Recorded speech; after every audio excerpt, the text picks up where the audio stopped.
twatiganĩirio atũikaiga Ngai nĩatũtigĩte no nĩnjũĩ Ngai nĩaratwĩciria atũikaiga Ngai nĩatũtigĩte no nĩnjũĩ Ngai nĩaratwĩciria ona wono matawatiganĩirio ona wono matawĩrigũrĩirwo imenyage Jehova mwena waku narĩtiga mũrata watũrania imenyage Jehova mwena waku narĩtiga mũrata watũrania Yukia ngeithi mwiroreri na muthikiriria wakwa ni nani ngetwo Jiji W Githinji Jehu kana andu aingi mendete kunjita Jiji Githinji wa irathimo nindagioka nigetha ngekuhe kodi ya rwimbo ru rwakwa rugwitwo ona wono tawatiganĩirio na kukwamukira rwimbo ru rwakwa rugwitwo ona wono tawatiganĩirio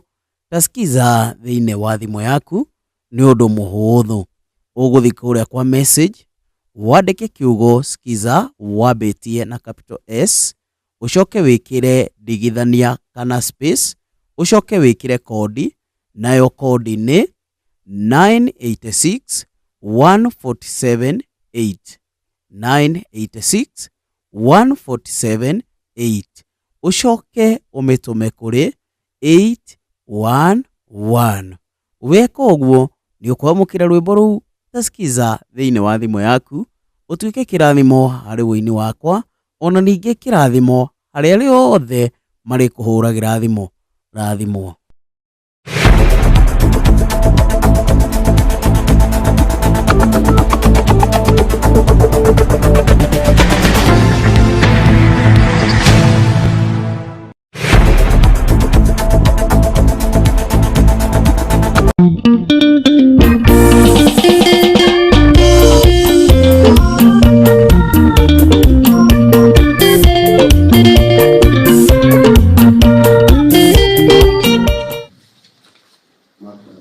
RR1 to RR37. 1 to RR37. Your Honor, those photographs depict vehicles belonging to ACC, National Police Service, that were vandalized at the residence of the accused person.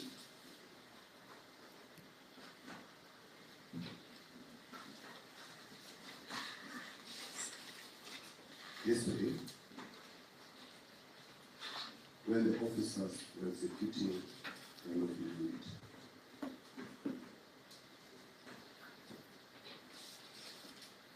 Executing?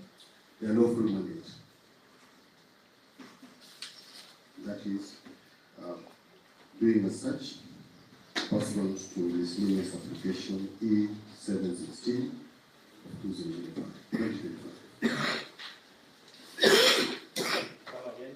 Miscellaneous application number E716 E716 of 2025. That is detailed in paragraph number 4.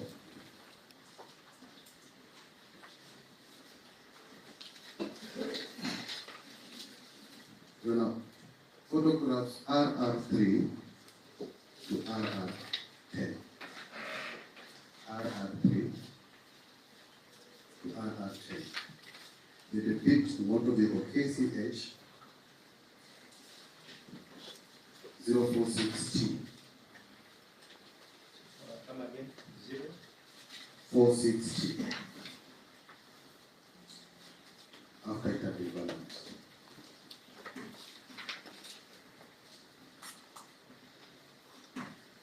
There are photographs R11 and 12 depict KCD 628X after the balance. Photograph R11 KDU 734 501.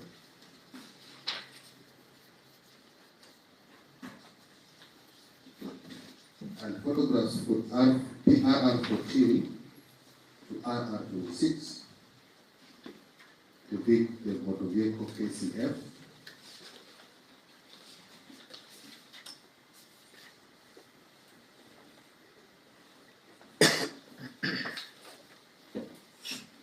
(541) U, KCF 541 U.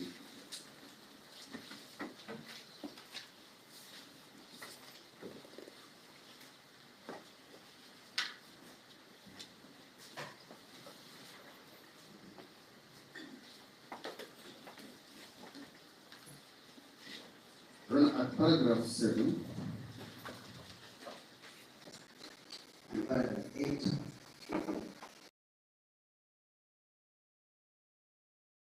The role depots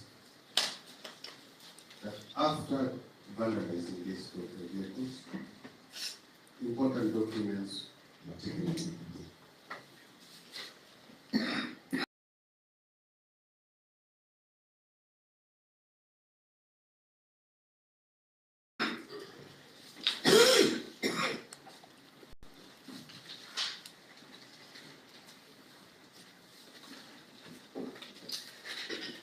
Now you take judicial notice of the possession of the first cause.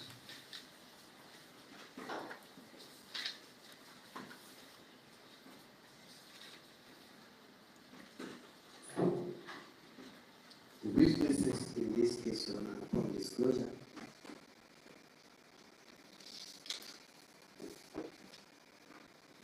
are his subordinates,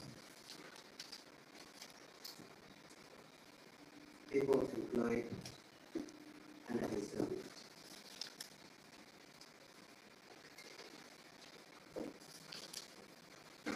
Now, what is the test of interfering with witnesses?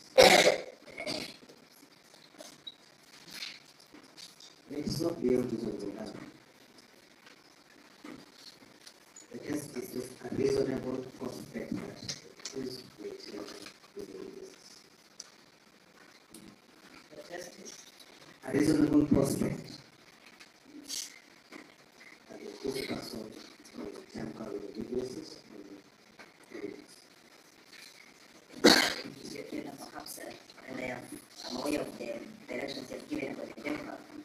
Perhaps we need your guidance whether counsel can go outside the content of this affidavit and claim to bring affirmance that are not contained in the affidavit, because that will prejudice us in terms of our response.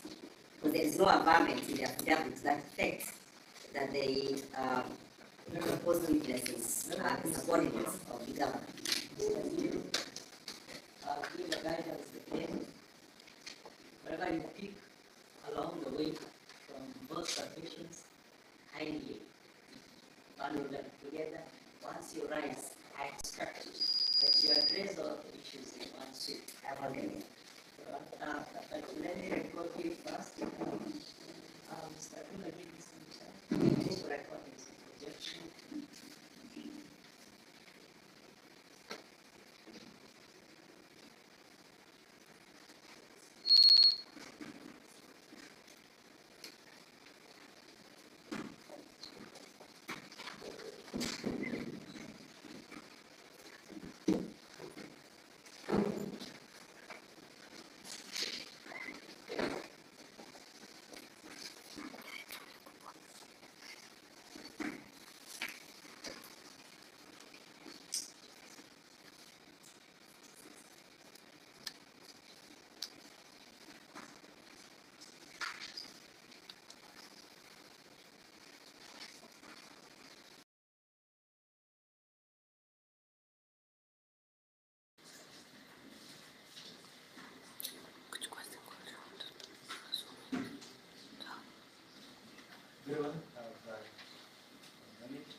How long more? I thought we were going to take 3 minutes.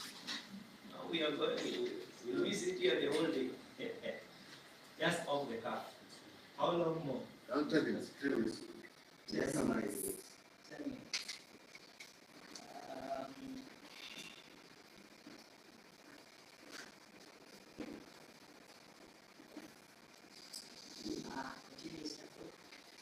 And repeat period that of 10 minutes. we are submitting that once disclosure is done, the witnesses will be calling officers for the first of this time. Those are his recognition.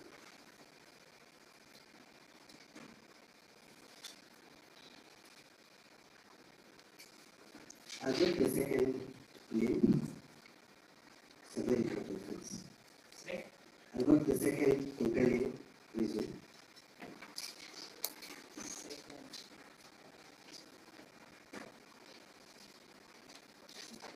When appraisal of the title, the amounts will appear casual. The amounts will appear Minimum, 1 million. As you believe, Your Honor will win this case, and will draw your attention to section 62, 1.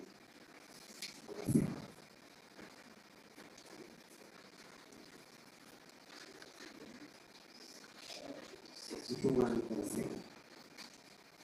In the event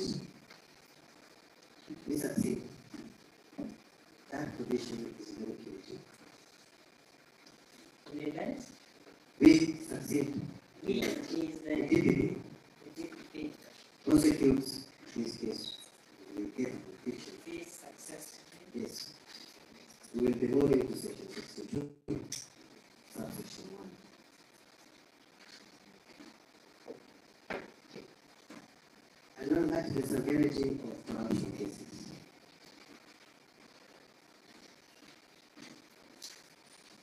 Would it be a recipe for someone to interfere?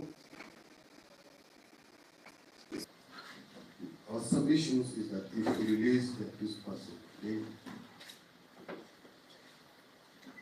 what transpired yesterday will happen. And we are apprehensive that in the interest of justice, in order to protect the integrity of the criminal justice process,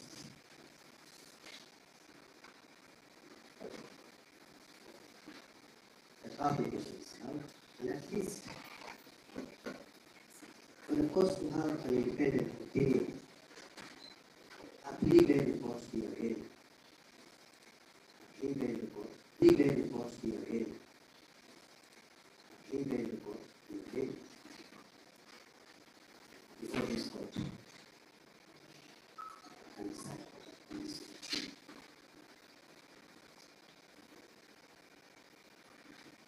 That's the only.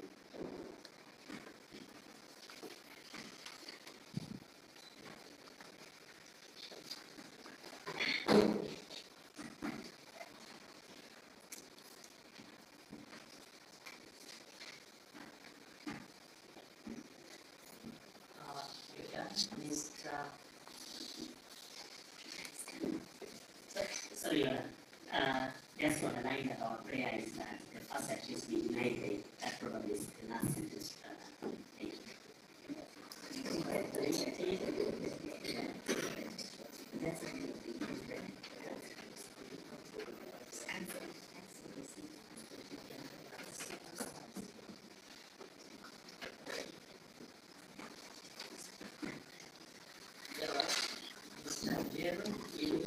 How many of you lead this will because I listed how listed 11. Yes, and one number of us. So how many? Just manage our expectations.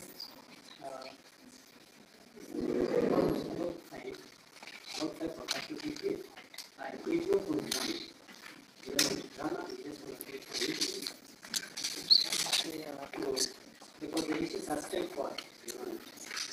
But let me start by introducing a senior counsel, John Greenwan.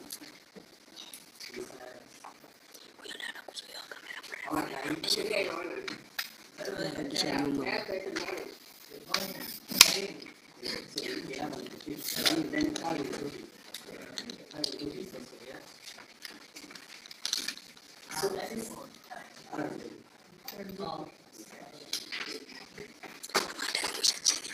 You're me to record.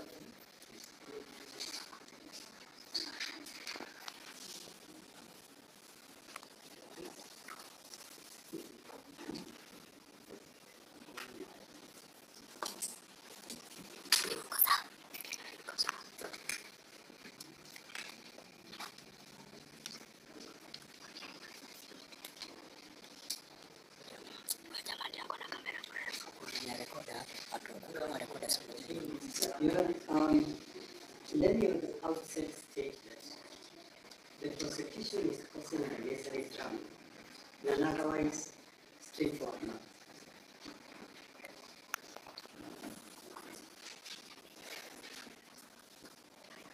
And our focus at this point will be the rights of the accused person, who remains innocent unless and until he is proven guilty.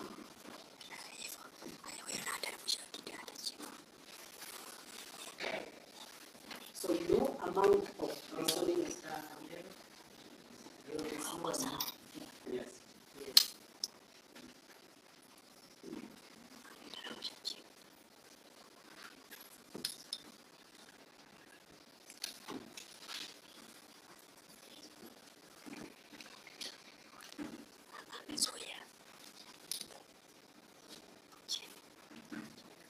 So no possible grounds can be advanced that can be directed at taking away the accused person's rights. That should be the starting point.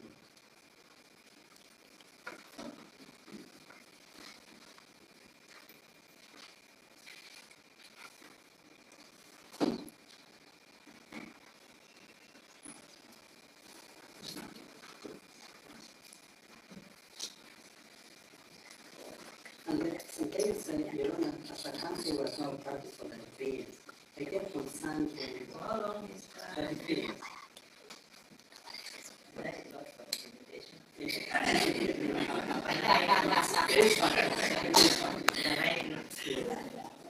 Well, I'm sure Dr. Kabila is smiling at you. Actually, it's a sign.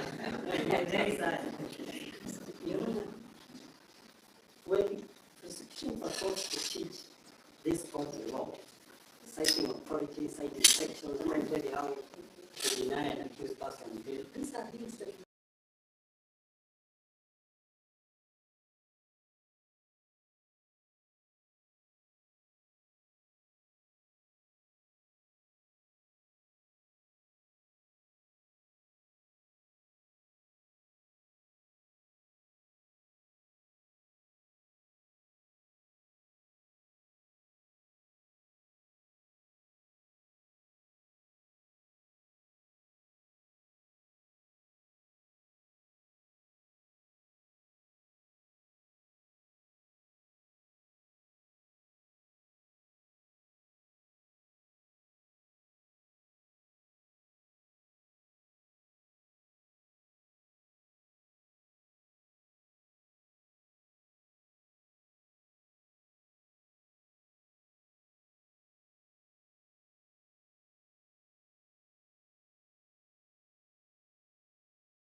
Before I stand here, I'm certain they do not believe in what they're saying. Sorry, Honor. I know the court warned us of decorum, but we plead, I am just 12 years in practice. We plead that senior Masharia doesn't get personal. We are just here for our cases. Anything that we do is not personal. So we plead with him to have mercy on us and just stick to his case without attacking us. Mr. General, to record the objection.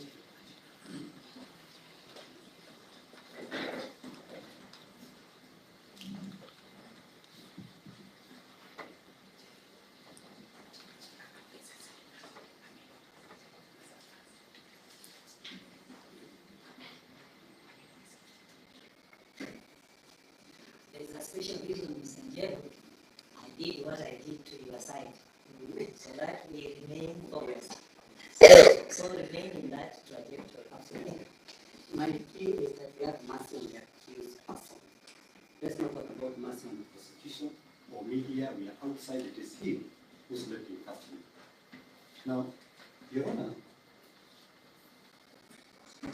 I'll say this.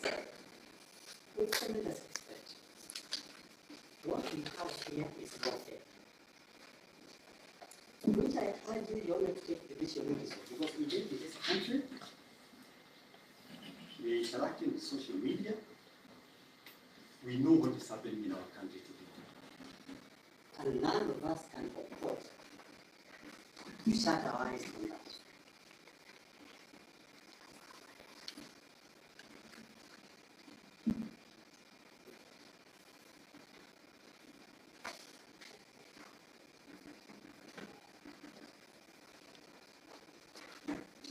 Independent agencies are being captured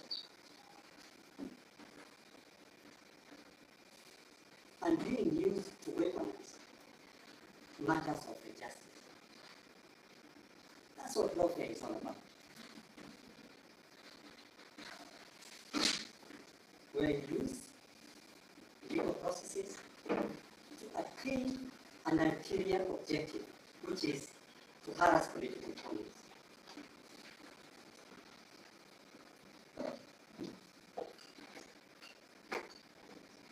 It is sad, extremely sad.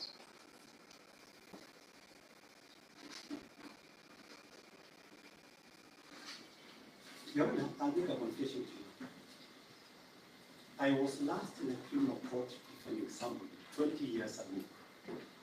But this matter made me extremely agitated, and I said, I will come back to the criminal court to defend someone. Not because of his status, because we can't allow a country to degenerate to a situation where the criminal justice system now is used to harass opponents. That's all. And we shouldn't do it.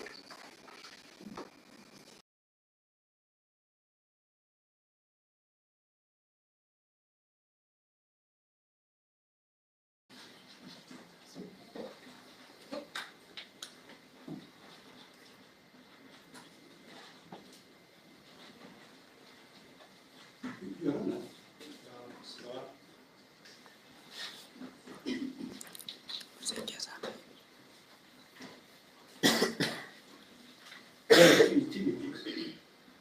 I'm one of the few lawyers who have had the advantage of having been part of independent agencies and also being private practice.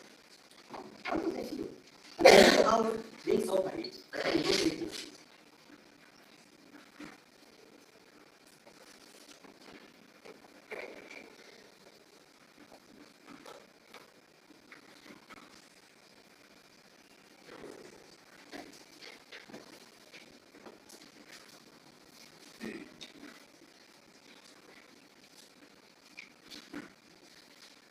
I am on the first year of independent police oversight authority, and we had a lot of run-ins with the executive. Constant interference attempts to direct us on how to do our work. Equally with the president. And this is factual. It's in public to the president. And this is factual. It's in public domain, it is known. Mr. Jero, I'll give my comment. I'll give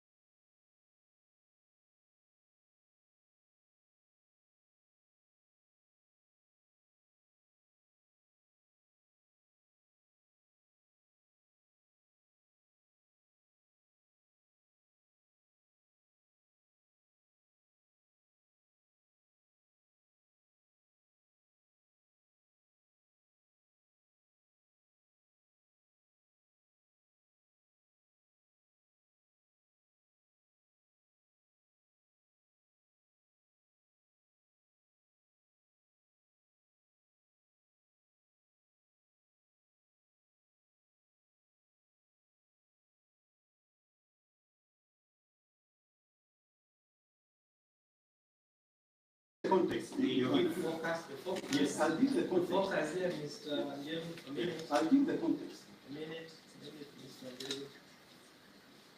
The focus here is the accused, the law, the constitution.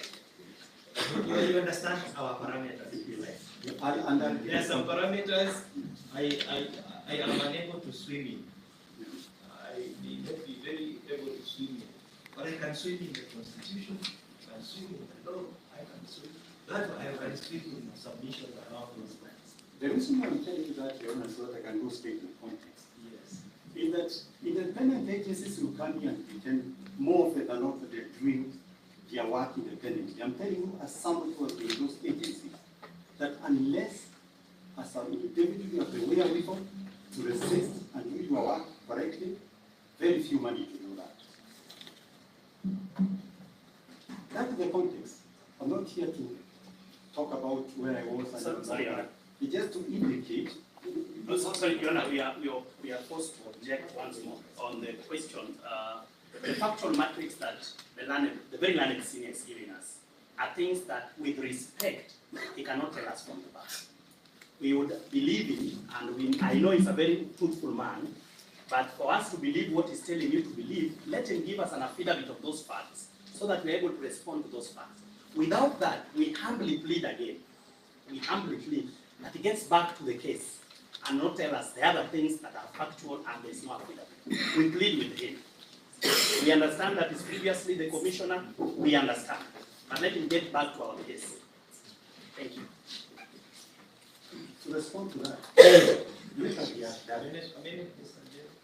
I complete the recording.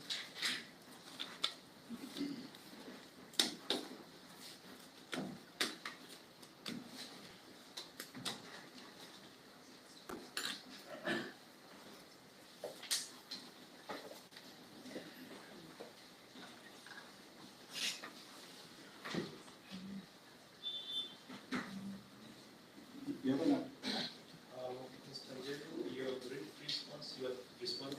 yes. If you look even at the affidavit, they've made general averments. To start with, problem number one, they serve us in an affidavit recently. What time did they expect us to respond to that affidavit? You know what is the trick?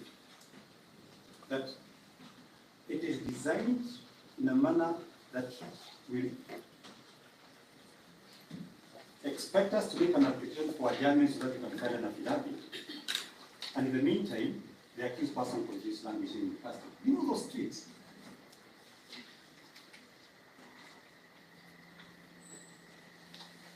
Then the affidavit itself is marred with general averments. And this is factual. They are talking about respondents agents. They are not naming which agents. So just to be clear, you responding to the objection or you continue with your submission? I'm responding to That I'm something clear. that he cannot say that I'm making general averments. Yet in his own affidavit, he has made very general averments that are in support of denial of bail. Then he expects that I shouldn't be able to respond to that. At least from the back, in the very least, that should be expected. He can't have a steak and eat it. In fact, we should be given more latitude because the subject of these proceedings is the accused person. The rest of us are speaking here, and then we walk away. But there's the subject. That is the person we should focus on.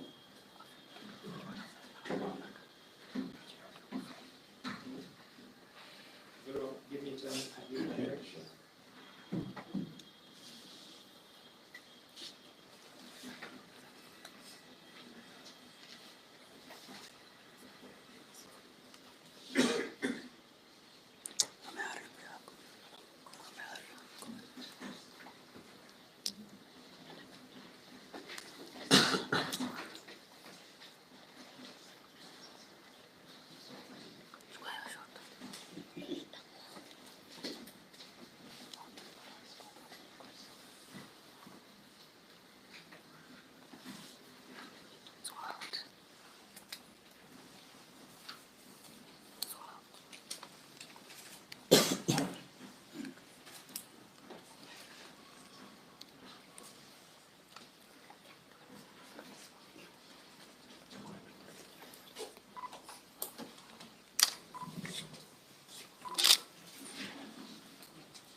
accused person is somebody who has served this country for a long time, not just as a governor. Knowledge of who he is in the public domain, including the very sensitive security agencies.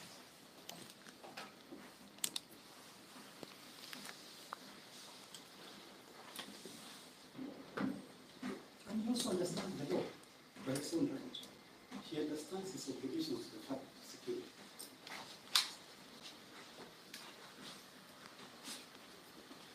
Besides being a governor, elected governor of a county,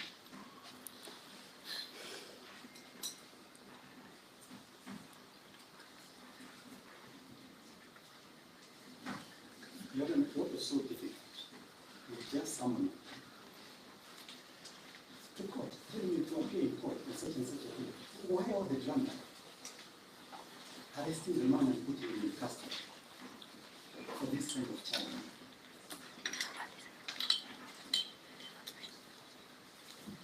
Why? It can only be for the sole purpose of punishing him. It can't be anything else.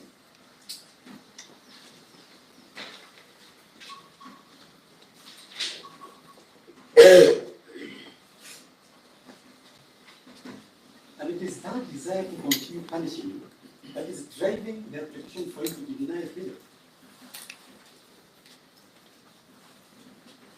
You cannot allow yourself to realize that objective. You can't. I have consistently seen the last line of defense of this country. The only one remaining, Your Honor, is the judiciary.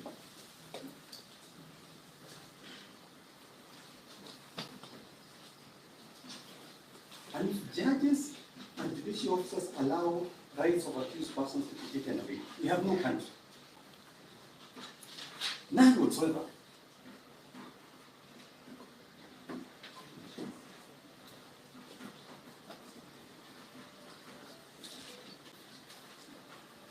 And let's not think that when you allow that trajectory, that anyone will be safe, including the prosecution itself. No one, I can tell you, Your Honor. We need to learn from history.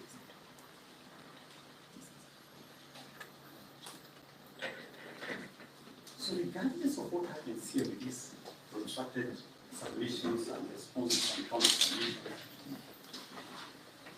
Your Honor, I beg, do not fall under the trap of saying that they're going to write a ruling another day to be meted in release in custody. Don't allow this man to remain in custody. It's already been punished enough by being put in custody, even for that one night, when he could have been summoned to appear in court, and he never appeared.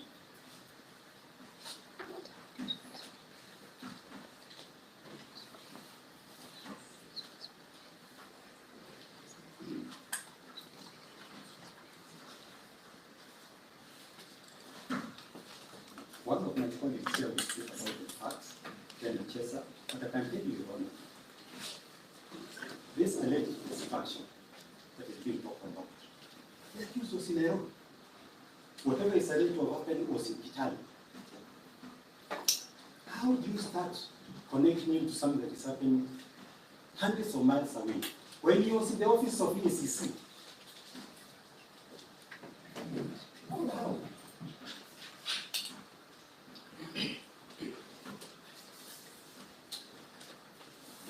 So I'll allow my colleagues to say something, but I'll end by saying this. The reality of our times is that between now and 2027, these are the kind of things you're going to see continuously. Lawfare, use of the criminal justice system to intimidate and harass opponents. Your Honor, I once again plead with you, do not fall into that trap. I'm confident you will not do it. Thank you. Thank you, Your Honor. Briefly, just give me the last aspect.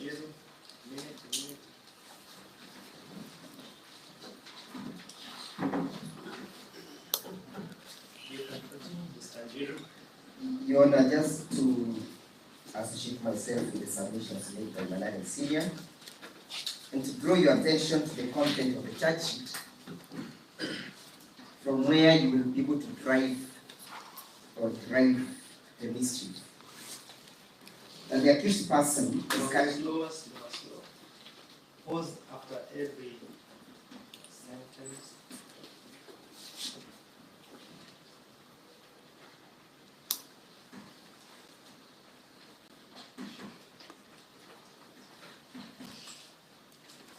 The accused person. It's not surprising that the accused person is charged before you with another person, Wafula Masungo, who is not before you.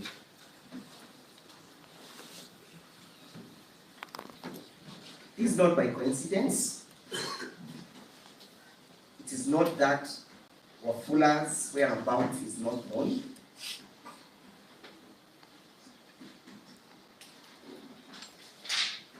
It's because, Your Honor, the state was in a hurry to perpetrate this mischief.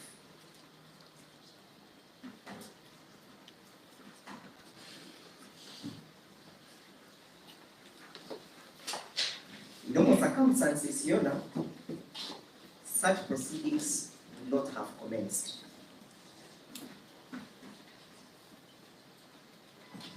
When you sought for explanation, Your Honor, Malari Senior indicated that he was seeking summons.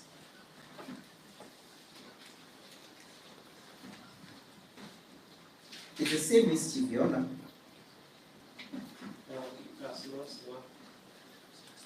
When you sought for clarification from the prosecution, Slower.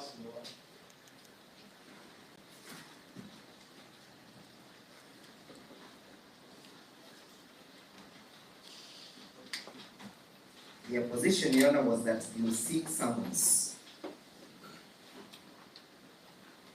And the nature of the summons was not indicated to you.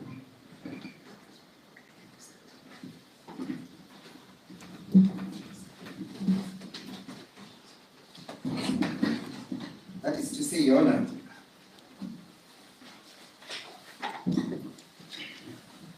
therefore the application for you to deny bail must be read in light of that mischief.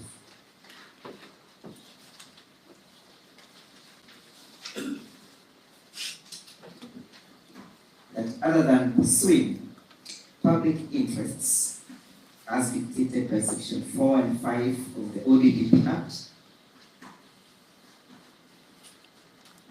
the ODPP is equally pursuing other ulterior motives that are politically actuated. And our apologies. Passing to the elections, to directed the focus on the charge sheet. It comes to us anyway. Minute. Passing to the elections. Minute and recording is start.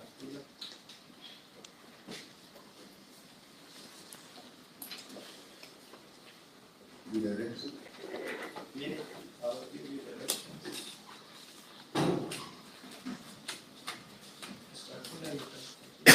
The directed will focus on the charge sheet and the issues related to bail. The colleague is submitting on a fact. Unless it has evidence as to what he wants to speak about, we will ask him to take the stand on the other side and we will read it to this. So let him speak on bail. The rest of this person. We just not impute any motive to anybody unless they are willing to take the law and willing to practice it. Your response, Mr. Njiru. Your Honor, my response is contained in the affidavit filed by the ODPP. But it's not surprising, Your Honor, that the affidavit contains the mayor's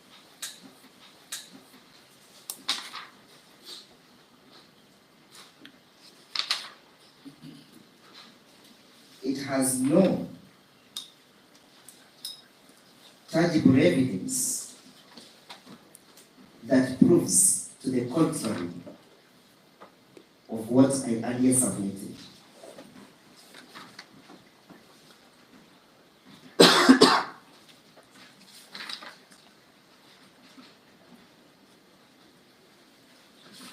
If I was to proceed in response to the substantive application, Must give direction in the objection.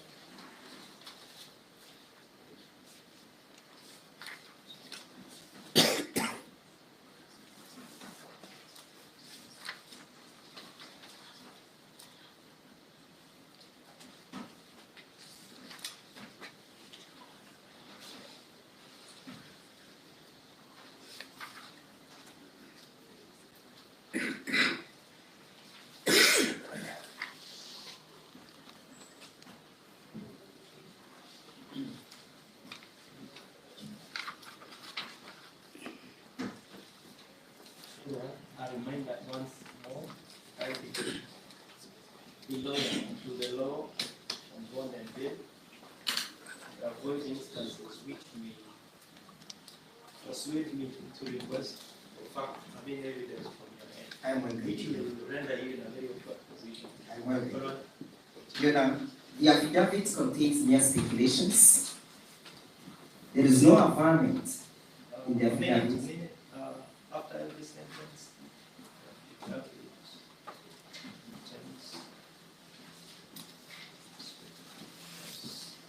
And there is no affirmation in the affidavit that is linked to the charge sheet before you. The affirmants in the affidavit have no nexus with the charges before you.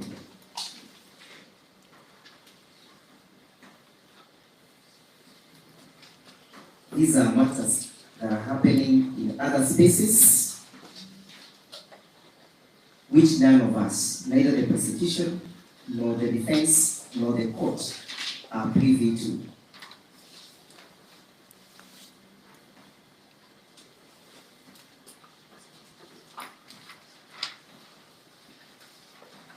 That is to say, Your Honor,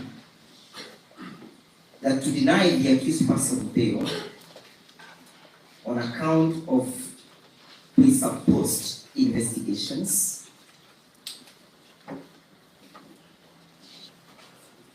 would be tantamount or will amount to violating his constitutional rights.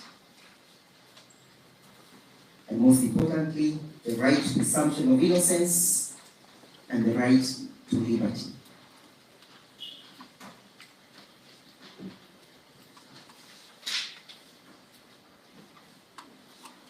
The argument here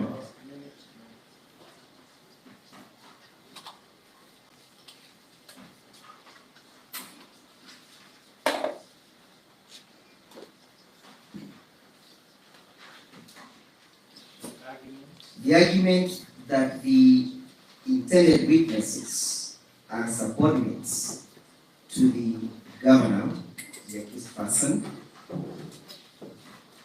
again is not contained anywhere in the affidavit.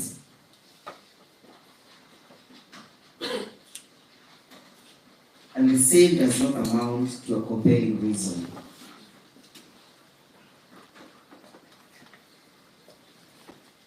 And so to say, Your Honor, the argument that vehicles were destroyed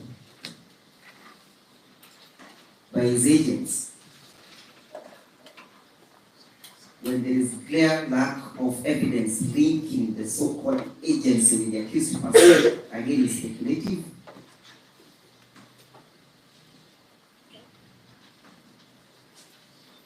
Has no probative value of whatsoever nature.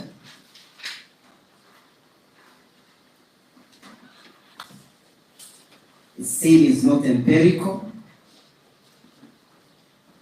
and there is no nexus between that affirmation with the affidavit and the accused person. And as such, that cannot be considered to be a compelling reason. More annoying, Your Honor, more annoying, is that the office of the ODPP, which is fully funded with the taxpayers' money, had no courtesy of proving the ownership of these vehicles. You know, the producer of the so-called annexures, for instance, will not tell you who is the registered owner of KBU 734Y. Again, from the same annexure, you will not tell who is the registered owner of KCH 046T. It will not tell you who is the registered owner of KAE 7-8F. And you're being invited to deny bail on that ground. Registration of motor vehicles is a legal process.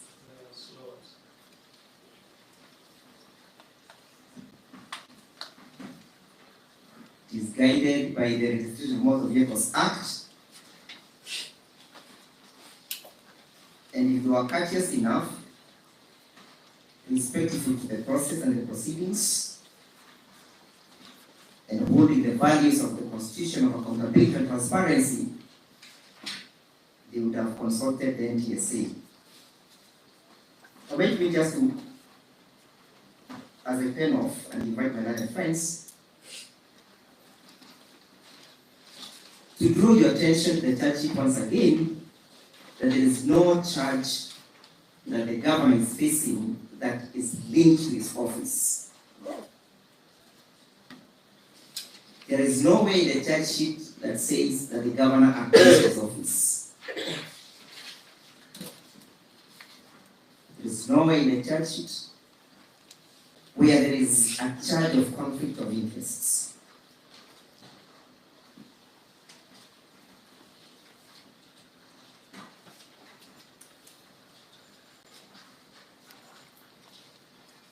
That is therefore to say, in the absence of such kind of overcharge, in the absence of evidence, the argument and the averments by the prosecution is not to be believed. I was perplexed, Your Honor, in summary, when I heard my learned friend Mr.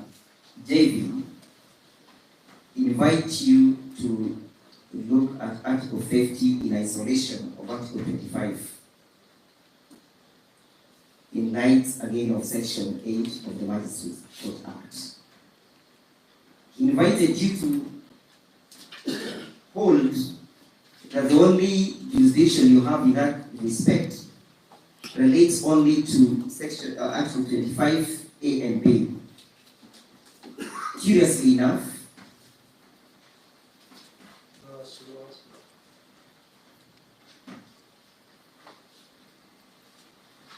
and in the attempt to persuade you, he believes the presumption of innocence and a fair trial from Article 25. He tells you that the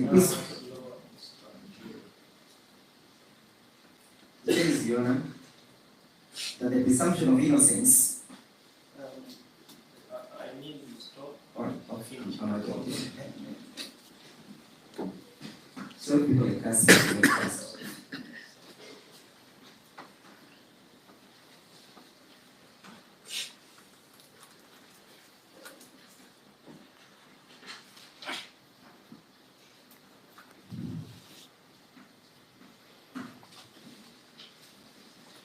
He tells you that the right of presumption of innocence and Article 50, as protected by Article 25, can be limited under Article 24. That's a fallacy. It's a fallacy, it's a misconception, it's committing injustice and defiling our Constitution.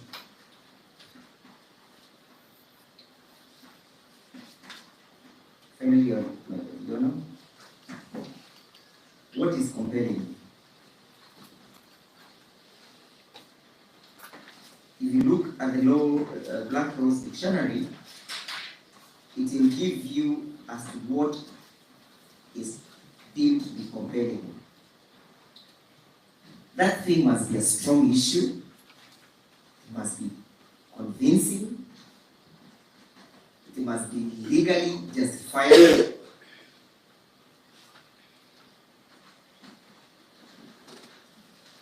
It must be, or it must have the effect of compromising the integrity of the proceedings. None such affirmance has been pleaded. No evidence produced. No law quoted. No case law referred to.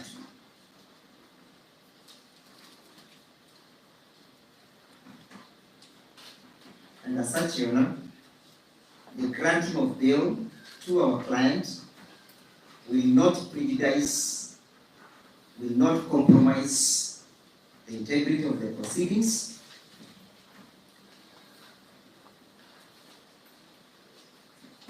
will not affect the so-called pending investigations,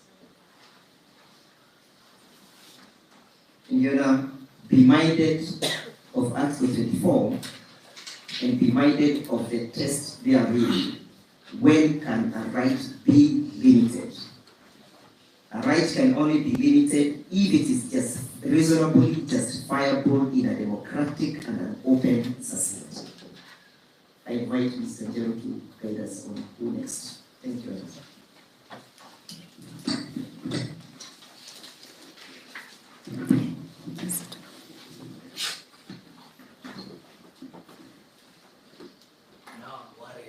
How long more? We won't take more than 10 minutes. 10 minutes. I also give you a case law. So how long are you? 10 minutes. 10 minutes. Another non-extent? This release? They'll be very brief. We have 4 more, but they'll be very brief. I'll manage the situation.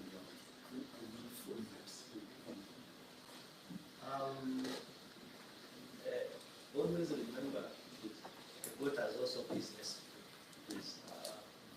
So if we submit here the whole day, we understand the application, right? We understand. So we cannot submit the whole day and expect magic.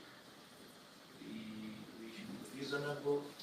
And they say, for a wise man, one sentence is absolute. You don't need to give 100 sentences in circumstances where you can give one sentence. I think that broad guidance serves us right? Yes. So we don't need to talk, all of us. In fact, I expected Mr. Njeri to ground this. There is no need of all of us. We will be very brief.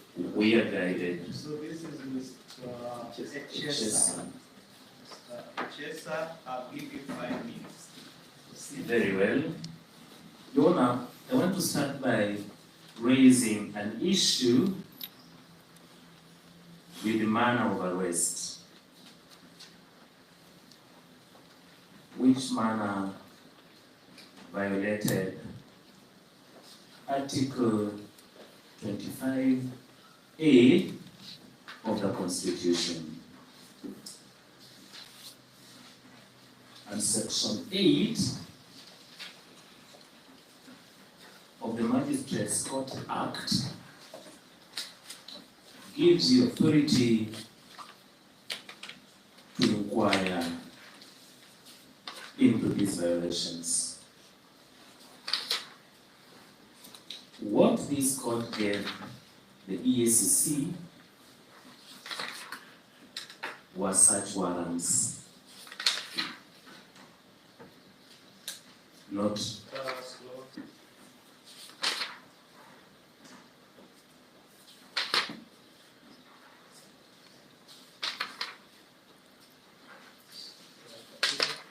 which they abused by literally breaking into the accused person's residence in Kitale at Nairobi, bungling into a police vehicle and detaining him at the Integrity Center offices.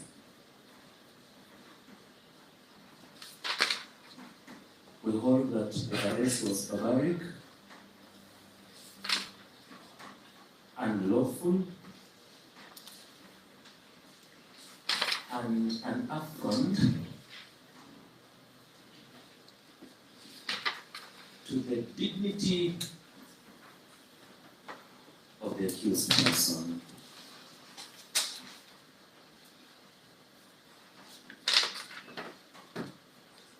Your Honor, to deny bail, the High Court in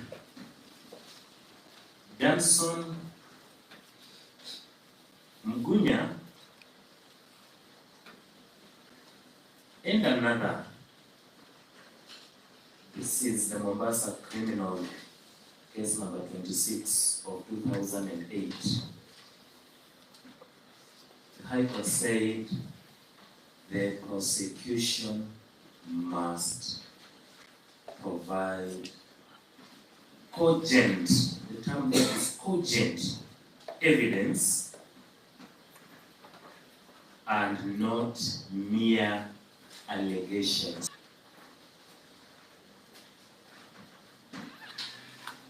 You have been told through the affidavit of Mr. Rono, he keeps referring to some ghost creatures called agents of the respondent. Agents of the respondent attacked ESCC vehicles. Agents of the respondent shouted at Integrity Center, and that's a very serious threat. They have not drawn the matrix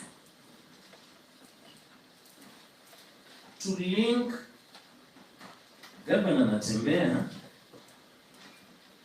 to the so-called agents. Was it Governor NATEMBEYA's wife? Were they Governor's children? Were they his staff? There is no such evidence placed before you.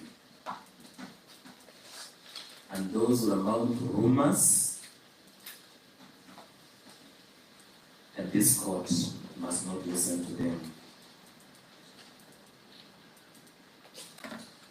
The accused person, Your Honor,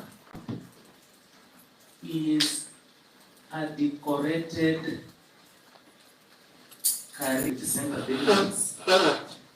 The governor had been locked up in the police cells.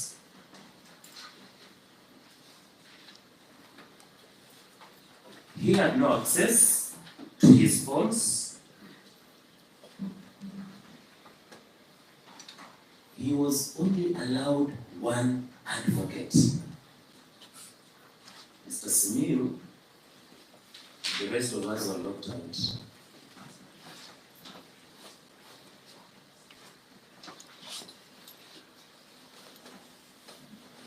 Jero was asked to get clearance for med escape. Jero was asked for clearance for med escape to access his client. At what stage did the governor plan with the so-called agents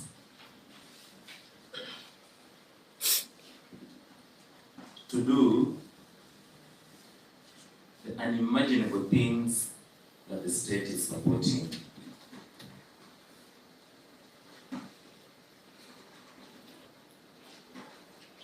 Your Honor, in Nairobi miscellaneous criminal application number 351 of 2016, it in Nairobi Miscellaneous Application number 351 of 2016, the court said that the seriousness of the offense per se is not a ground to deny bail.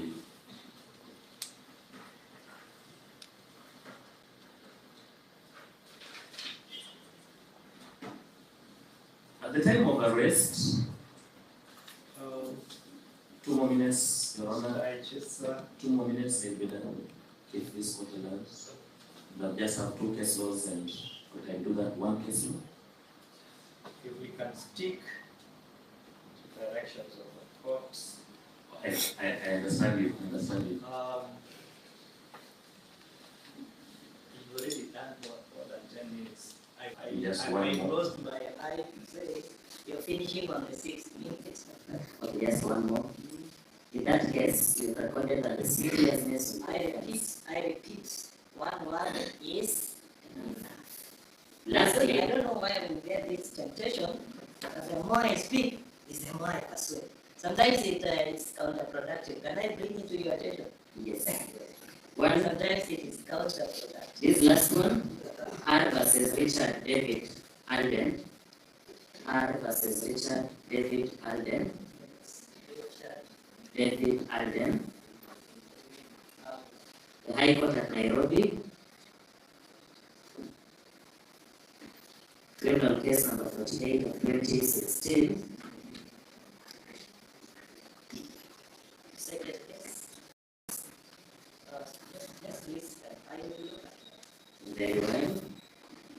I think that was the last case, and the person must demonstrate actual witness interference, not mere allegations. Witness interference. Employees of the county government are retained by county service board, and not the government. Therefore, there is no relationship between the governor and the employees of the county government, save for CECs who are merely policy makers. That is all.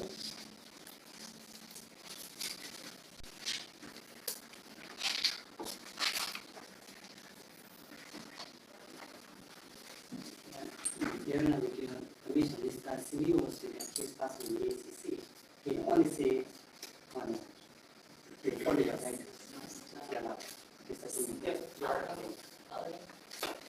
don't have to take 2 minutes.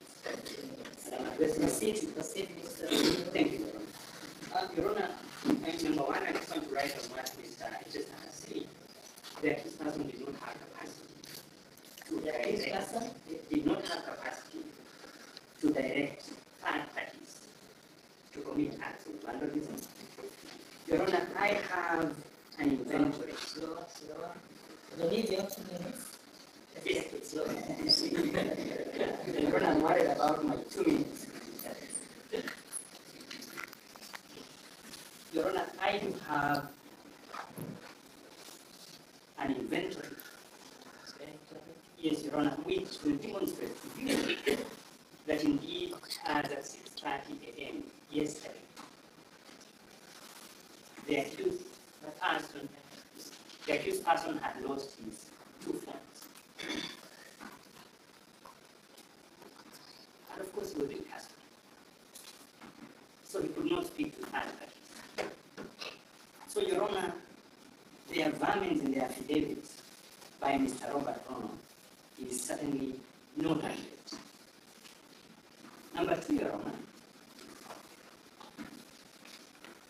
the place where they went to conduct searches. Your Honor, I want to refer to the affidavit of Mr. Ono at paragraph 3, where Mr. Ono said that among other places, they went to accuse persons Italian MILIMANI residents.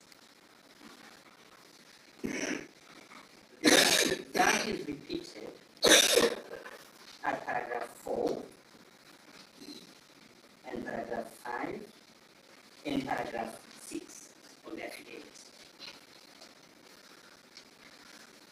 Now, Your Honor, juxtapose that to the order. The order that they received to search the accused premises had the following residences. One is Rongai residence in Nairobi. Two is a residence in a place called Kibomet.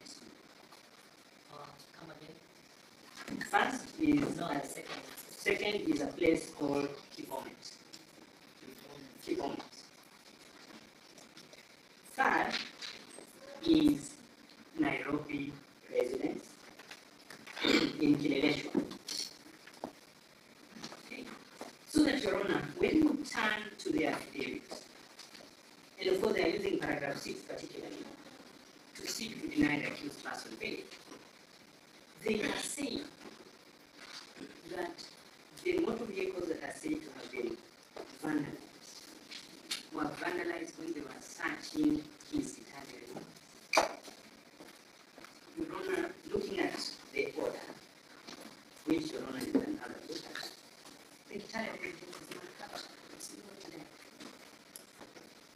And therefore, Your Honor, we are appealing to that the evidence that has been annexed to the affidavit is illegally obtained. And we are not very sure that the pictures that are said to be connected to the accused person's home are genuine. And Your Honor, to cover that, I would want to refer you to the Evidence Act, Section 106, Article B.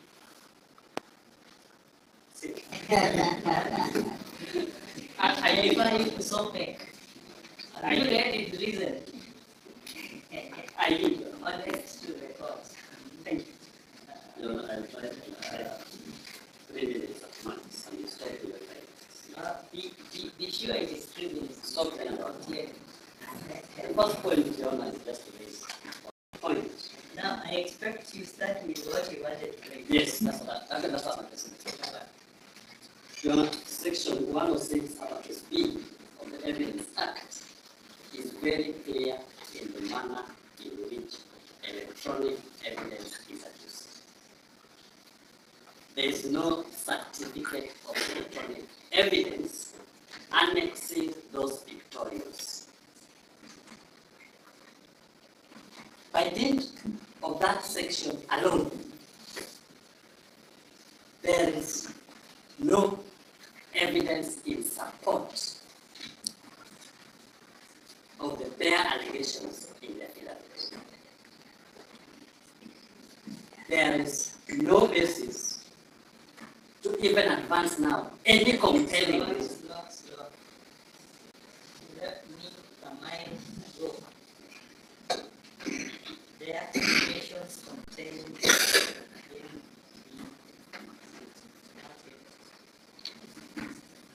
And in the absence of the electronic certificate, the annexures are inadmissible and the court should expand them.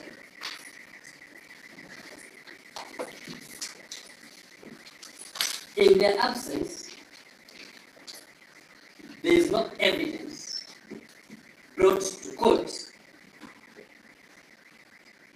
to support the opposition today. Finally, Your Honor, you are told that this court cannot interpret the Constitution. Section 3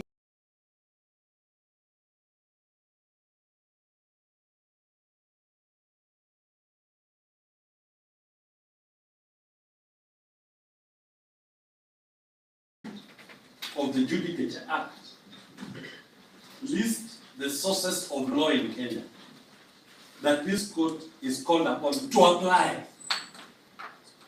This court can apply the Constitution, including the Bill of Rights.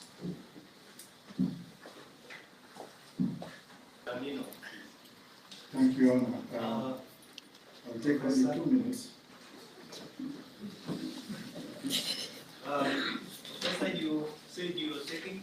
2 minutes. 2.5 minutes.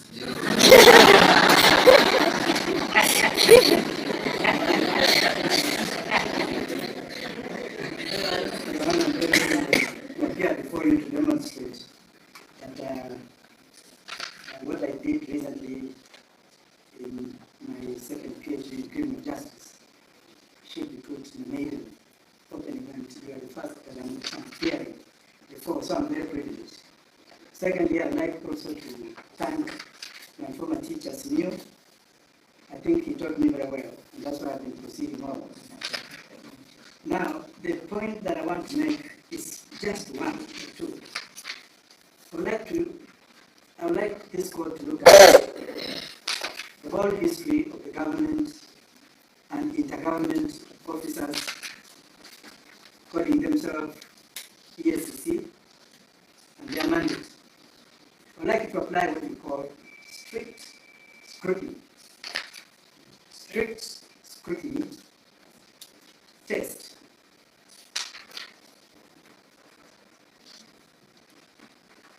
Law, whereby the government raises its own legitimate expectation to validate it is incompetency. Incompetency is aligned to rights protected by the Constitution. Come again? Incompetency is aligned to rights which are fundamental and protected by the Constitution. If that was the case, then that law must be narrowly, and I mean narrowly tailored to serve a compelling interest. What is a compelling interest? I'm not going to that issue because my senior counsels before me have already spoken about that. How do we look into the classification of what the state has alleged? Classification. Classification, looking at the time of the search, the time of arrest, the time taken to drive, the accused, the miles involved in that journey, the manner in which the accused was transported, where the accused slept, presumably in this case, a cold floor, and how the accused was arraigned in court.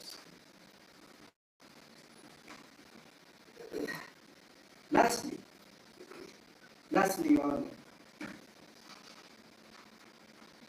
I may not understand, and please let the court make me understand, whether the arresting officer is the investigating officer and the judge, and is an evidence provider, provision of evidence through affidavit, which even if mandated by statute, and even if that statute contradicts the Constitution, in which case I believe it does, following the circumstances in court, then there is high potency of illiteracy in the judicial, in the government executive system. I rest my case. Thank you. Professor, you sure you want that to go to record? I think it should, because I can substantiate it.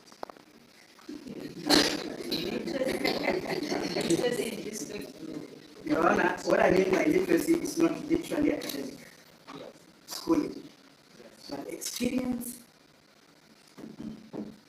And if we were to do what we call discoveries in law, the kind of affidavit you have seen here raises issues that can only be raised on discovery.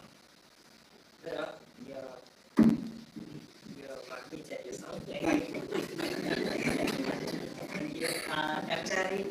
Actually, how long? I'm not even sure when I will fix time for you. I will be extremely brief, except I'm asking for one indulgence. Yes. I have my own friend in Nairobi. I always appear with him in the cases.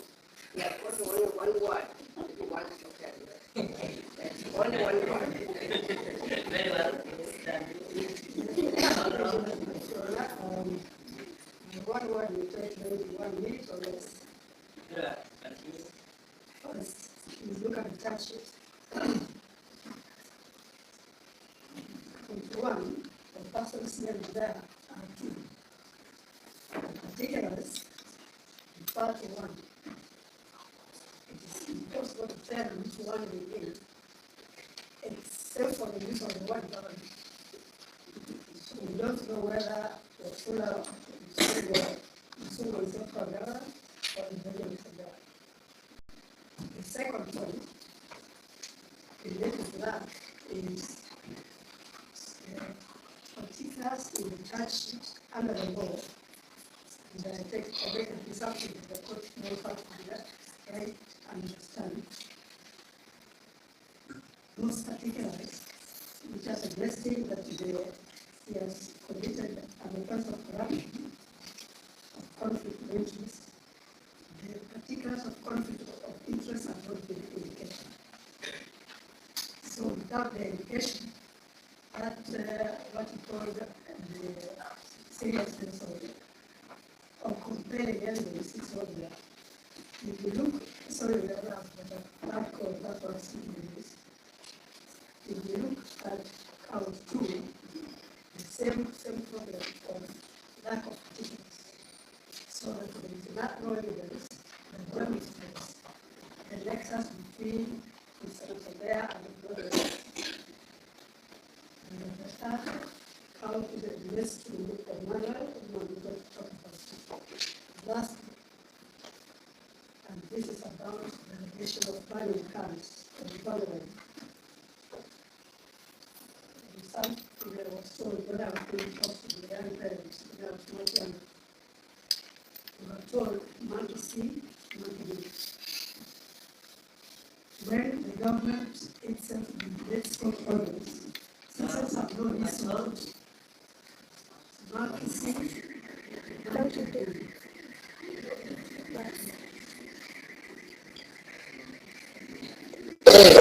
When the government violates court orders, it is impossible for citizens to trust it. So nobody will trust that they are doing anything in the country. So the citizens are taking after the action of the government. And very lastly, I do recall off the top of my head, the governor of Istanbul, who was charged with the blood of support. The court ordered that he should not go to the county government. So this issue of interference with subordinates, if there are any, but my colleague, just every that's not true. The court has authority and discretion to give conditions that will ensure that the proceedings of this court are held in the Thank you very much. Your Honor, I was very, the first point I would like to make to you, respectfully, Your Honor, is that several counsels or advocates have spoken. They have made submissions. I would respectfully urge that before you write a ruling, identical ruling, it is very necessary to guide this issue. You release the governor and you tell the audience that I read the ruling in the debate.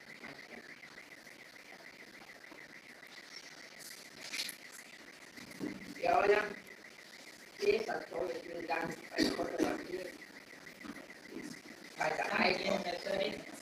This has always been done by the Court of Appeal. This one? Giving reasons later.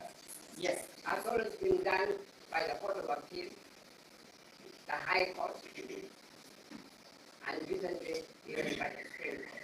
So I ask you very respectfully that before you rise this morning, you make an order that the governor is released forcefully, and you deliver the body dead. I also ask you very, very respectfully, Your Honor, that we will not free for you. The governor will go in there. We all know it. Starting something, the nation, and there's no way it can be in Kenya or another country. We will not free for you. And you will also be educating certain people and certain people that the criminal law of the country must not be abused at all. Slow, actually slow. Your Honor, I'm saying to you respectfully that you make an order before you rise. Sorry, that is God. It is when a free born and you give your reasons myself. Your Honor, have you going to continue? Continue. Your Honor, I'm a child of the colonial days. You're a child? Born in the colonial days. Colonial days. I'm a child who received education in colonial institutions. I'm a child who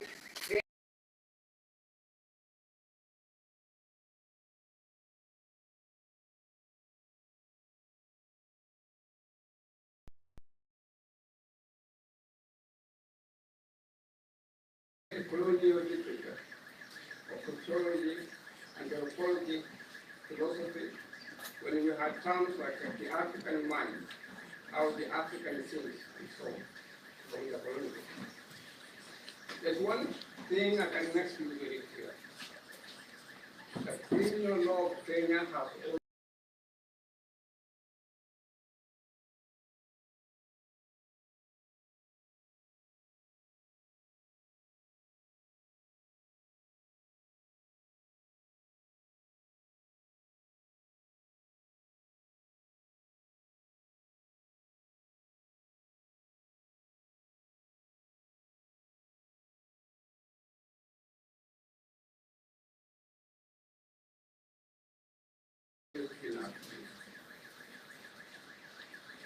It has always been abused by those in power. It was abused during the colonial days. It was abused during the regimental state. It was abused considerably during more state. The only president that can put in a word in his favor is my criminal law was not abused during that is I think the statement is home, actually. The statement is home.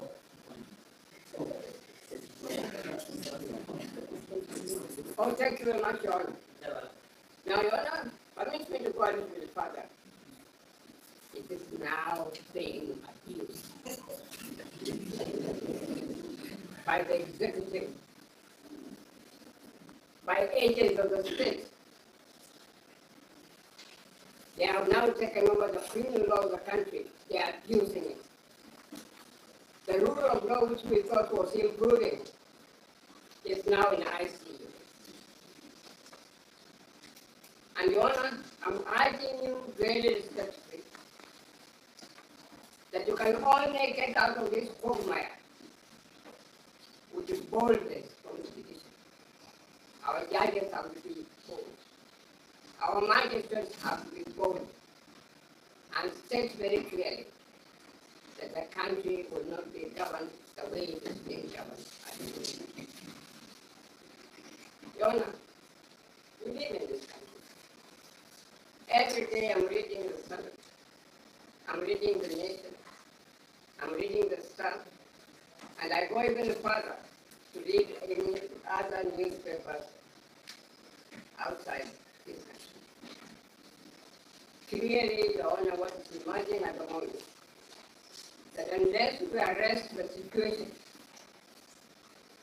nobody will have have policies in the country.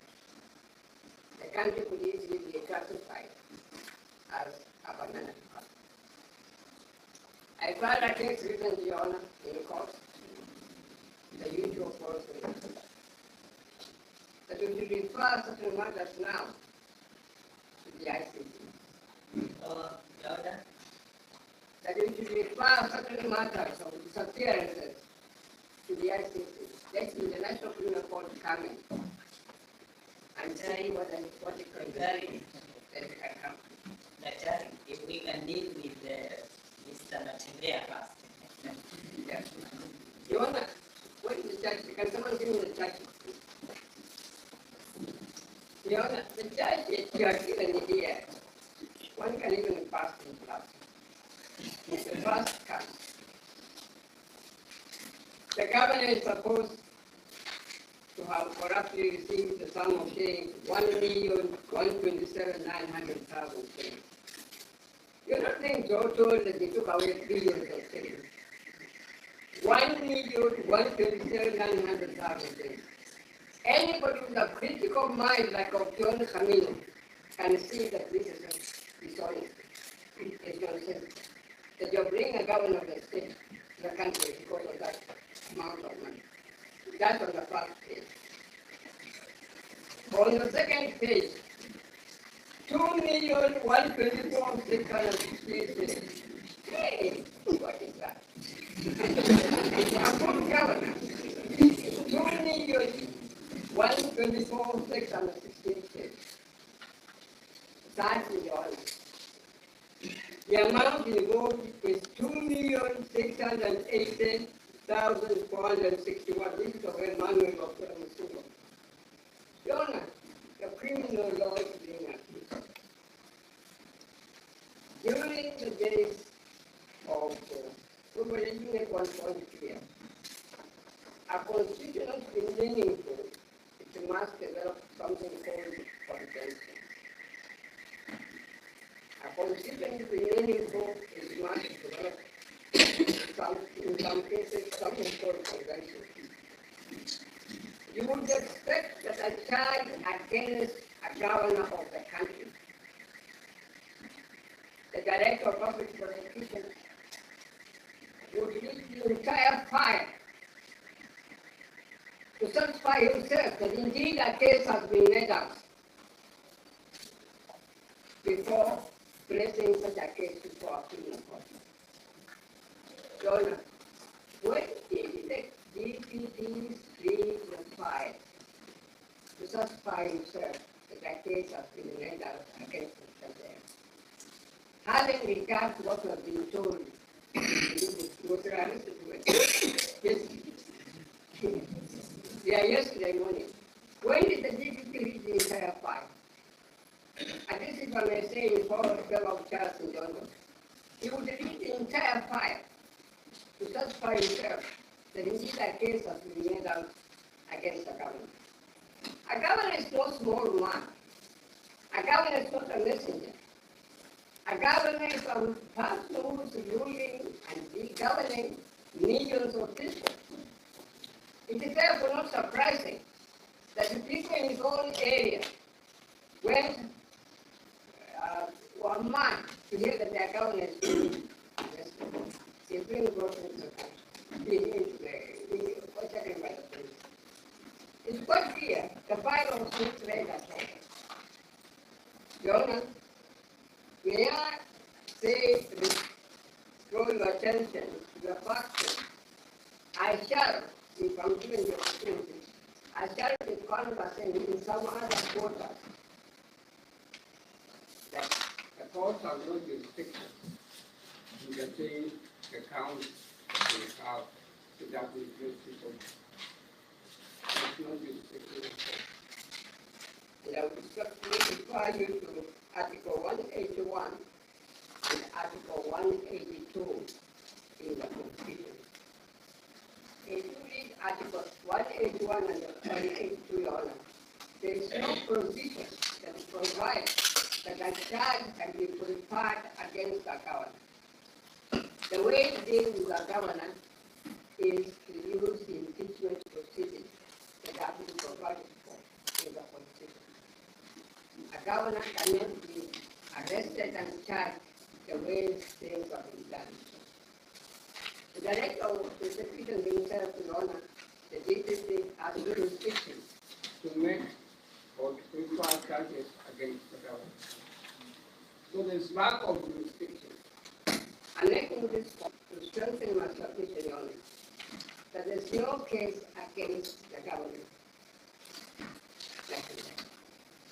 Listen, Your Honor, one final question or one final submission in the next year. Please don't misunderstand me at all. Often thought, like Kenyan, strictly speaking, you do not have to. Strictly speaking, you do not have to bribe. You do not have to bribe. You do not have to bribe in the law at all. What is required of a lawyer? What is required of a magistrate or a judicial officer is to be strong and to be courageous. The mind in you face that rise to the occasion and show those who are in power, who are in executive, that your powers can be challenged, that your powers can be reduced by the courts. And it is the courts that are in control of the country, and nobody. If we lose the control of the courts of the country, if we lose the power that the courts have, Kenya can easily and then should be classified as a banana republic. You know that the president of Tanzania said the word you said about the country has gone down. And you need young people like yourself, the other who have got power, to think in the concept of rule of law in the country, independent of division,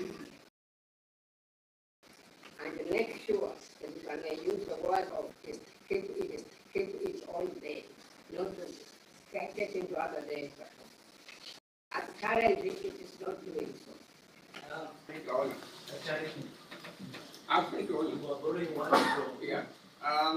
Your program may say that when the once I handed in some other quotas and so on.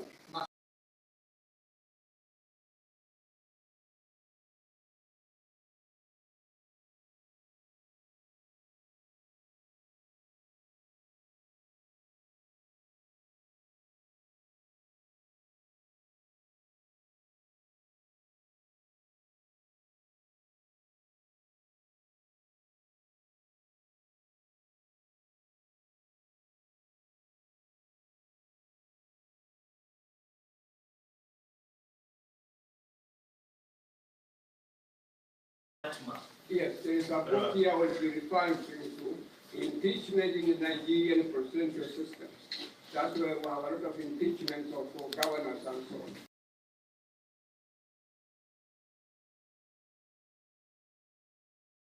And I will be borrowing words from this book. I'm just putting my learned friends from the prosecution notice that they order for this book. What is the title?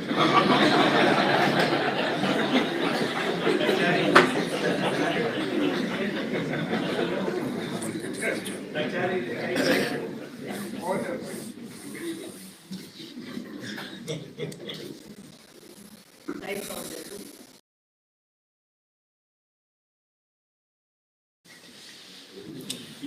You know, I'm taking the title of this impeachment in the Nigerian presidency. I assure the very learned senior that you have come. Yeah. I don't know if it's on the impeachment of governors, Your Honor. And in Nigeria, you will see when members of the executive swearing that they would rather die than have such a government in power. Yes, some people, I'm sure, are swearing that they would rather die than see Governor NATEMBEYA in power.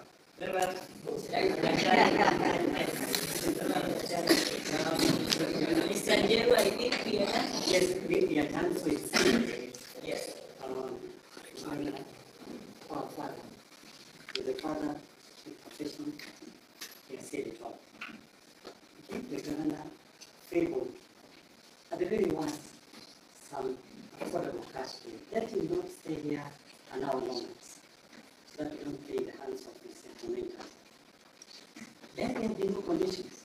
This man has been elected by his people. He has committed no wrong until the case is proven, if at all. There was not even any affection in that effect. So let's not talk about conditions.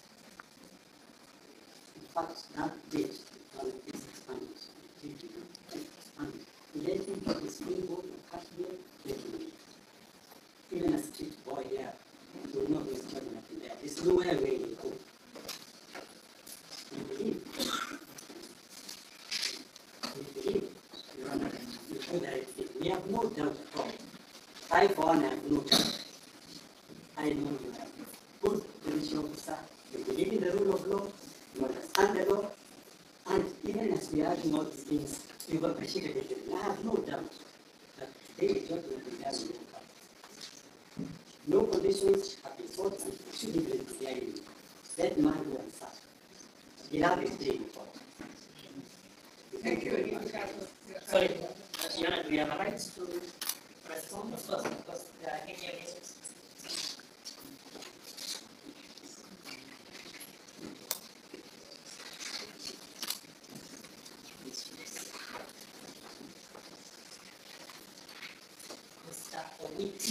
Together with you on I'll just go alone. Most probably not specified is a constitutional issue that has been raised by counsel, especially the very learned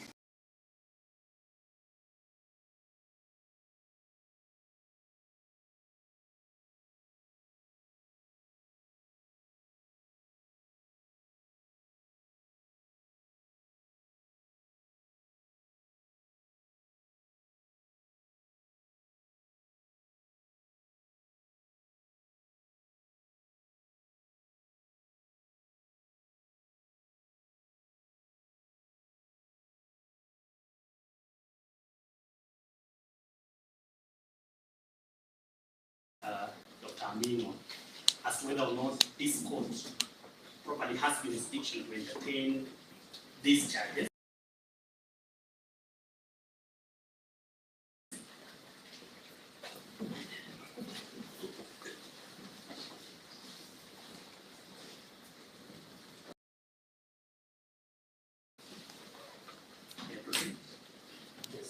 And whether or not the Director of Public Prosecutions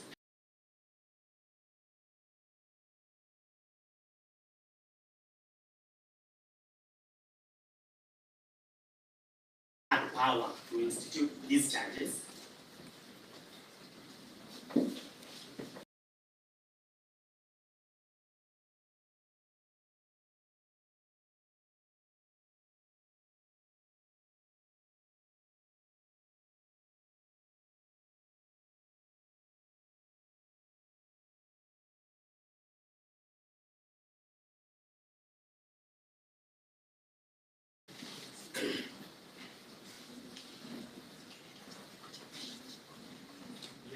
And that is related to reference to Articles 181 and 182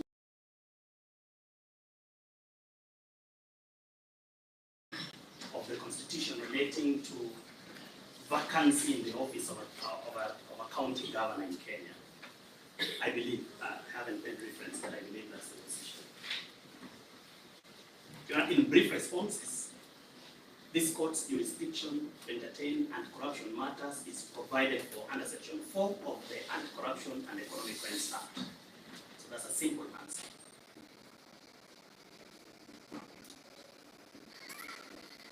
Section 4 of the ASEC.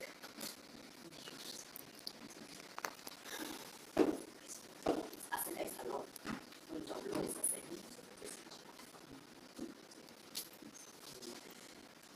So this court has jurisdiction.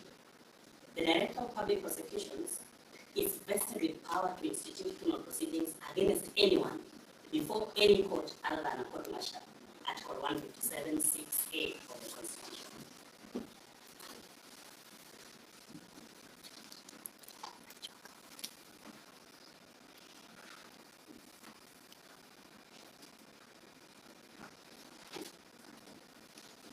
allow me to make two corrections. My very good friend, Mr. Legwa, tells the court that there is no nexus between the affidavit and the charges. And if your record confirms what I also heard, that there's no such charge as conflict of interest, which is count number 1. I don't know whether council read the charge sheet. Count number 1 is conflict of interest. And not just that, count number 2. How could he have gotten that wrong? Conflict of interest. And it does not only mislead you on that. He says that the prosecution, on behalf of the prosecution, no law has been pleaded, no evidence has been produced, no case law has been referred to. I refer to Tom Chomley's case law in Kenya. I quoted Article 49(1)H.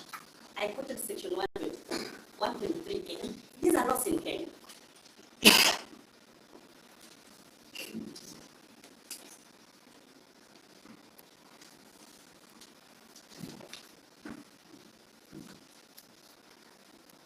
The second question, Your Honor, my learned senior, Sharia, if I don't get that wrong, tells the court that the areas, the subject of the warrants issued on 18th of June were limited to 3, Kibomet and another one, it's on the record. Sharia also. Oh, Mr. Simiyu, I apologize, that's why I was not sure. Your Honor, for those who have not given you a copy of that warrant, it says, and any other warrant. Let me just read that so that I get it correct, so that I don't mislead the court. The warrants have been referred to just below the areas listed. There is an any other office, business, and residential premises wherever they may be situated within the Republic, unless we are reading different. So that even the search in Trans Nzoia was by law, was sanctioned by law.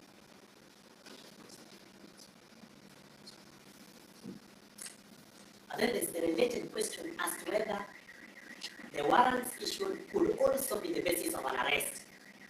That is a question asked by my learned friend and teacher, Mr. Chesa. Your Honor, this is a cognizable offense. Mr. Simiyu taught me this way back in 2011. For cognizable offenses, you don't need a warrant. So the arrest was proper by law.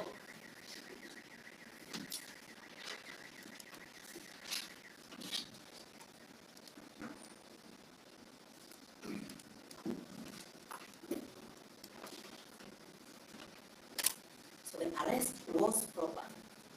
The searches were proper. The defense has attempted to repudiate the charge sheet. Although they have gone around the corners, they're not coming strongly about it. But they seem to be questioning the propriety of the charge sheet, or rather the charges.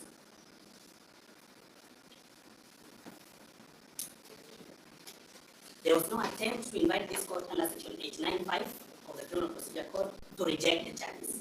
Plea was taken. As it is, the charges are proper, including the particulars.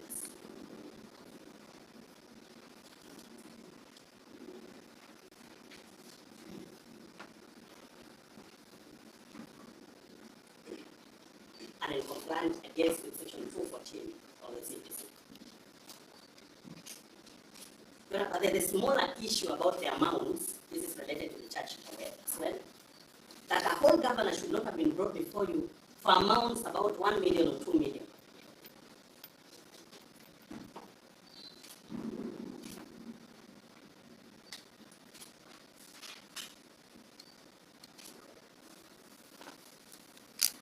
You know, I agree with Mr. Ochieno that this court may not interpret but can apply. In the application of the constitutional provisions, Article 27, Article 4 obligates this court to ensure and promote an equal application of the law to everyone, equal application of the law. Article 27, sub-article 4 of the Constitution. Before this court, Your Honor, I've never had the privilege of appearing before you. But I'm sure my colleagues who have been here have brought people with cases of soliciting a bribe. Some of them up to 3,000 or 5,000. They are Kenyans as well. So that the amount, the basis of the charge cannot be the basis to question whether or not the charges are proper or whether or not compelling reasons exist.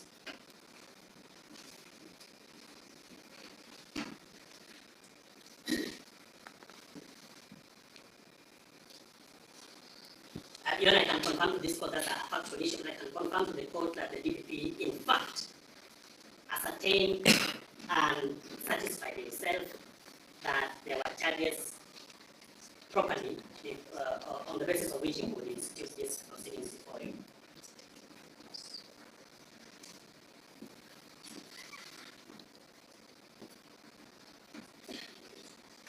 In respect of Article 181 and 182 of the Constitution, we are not attempting to impeach the governor.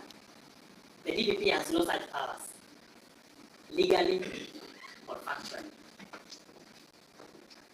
But more importantly, whether or not denial of bail would amount to removal of a governor has been answered by the Supreme Court of the land in the case of Ferdinand Waititu versus Republic. You know, he's raising new facts that were not part of our address to the court. That's a question of law, Senate. No, it never came up, Your Honor. We perhaps need a very clear ruling on that particular objection, because that never arose in our submissions. Dr. Aminu raised Article 181 and 182 and said that removal can only be by other parties, not the DPP or this court. That's what I'm answering. And again, because Mr. Negwa did not even know that conflict of interest was count one, he may have missed this as well. I withdraw.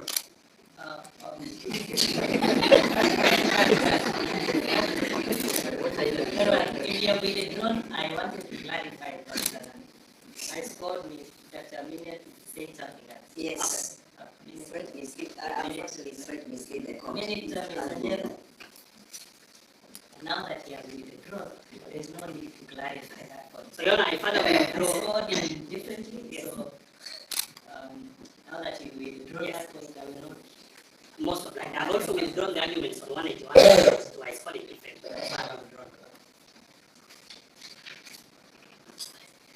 Back to the question of bond as I conclude. Page 19 of the Judiciary Bail and Bond Guidelines, at the very bottom in the footnotes, refers to a case of Republic versus John Kahindi and two others, reported in the Kenya Law Report in 2010. Republic versus John Kahindi and two others, 2010 EKLR. It is at the footnotes of page 19 of the Judiciary Bail and Bond Guidelines. The import of that case, Your Honor, is that the prosecution does not need to avail an affidavit in opposition of bail. Anyone can confirm because the guidelines are available online. The prosecution does not need to avail an affidavit in support of an application for denial of bail. While other courts insist on it, not all courts insist on it. That's the import of that decision. It's cited at page 19 in the footnotes. The importance of that argument that you make is that even without an affidavit, compelling reasons can exist. And so that the argument by Mr. Otieno that if certain documents were removed or expanded, then there is no basis. If we can come without an affidavit, there is still basis.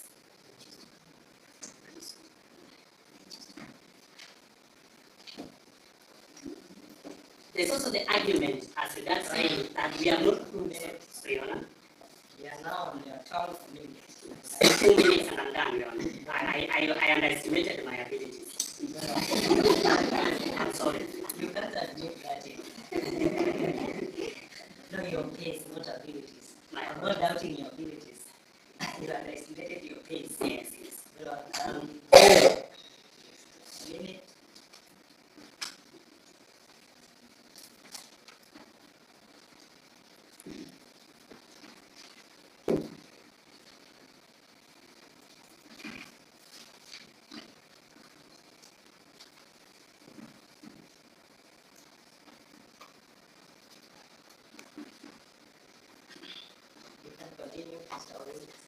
Thank you. Yona, I was referring to, please just help me direct. What did I say last? Kindly. Last you were attacking the challenge by Mr. Otieno. All right, yes, thank you very much. So Mr. Otieno was of the effect that if there is no certificate and that was concluded, then I can move to the next point. You know, the other issue as regards bail, as I conclude, is that there is an admission from the defense, at least evidenced by Mr. Echesa and Dr. Haminwa. In Mr. Echesa's words, the first accused is a governor of a county, he is a deputy party leader, and he is not a lonely man. Verbatim, if I got it right.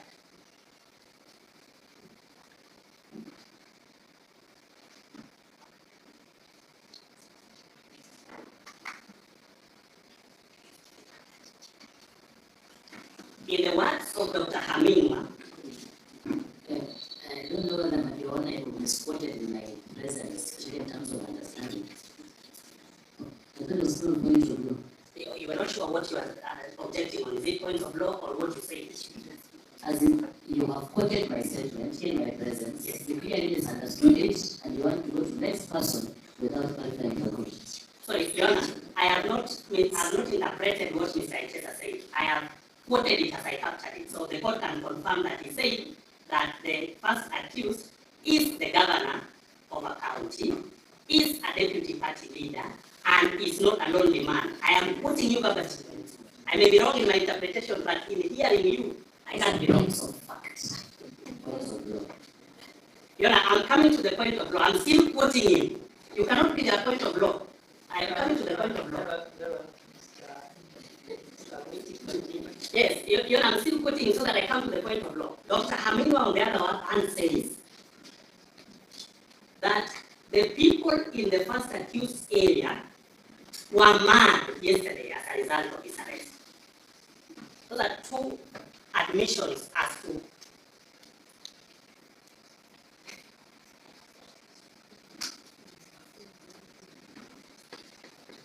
and thirdly, I am reminded that my very good friend, senior Dr. Harold Nubi, mentioned that monkey see, monkey do, that the people have seen and are doing. The point of law we are making is that there is a likelihood of interference with witnesses. And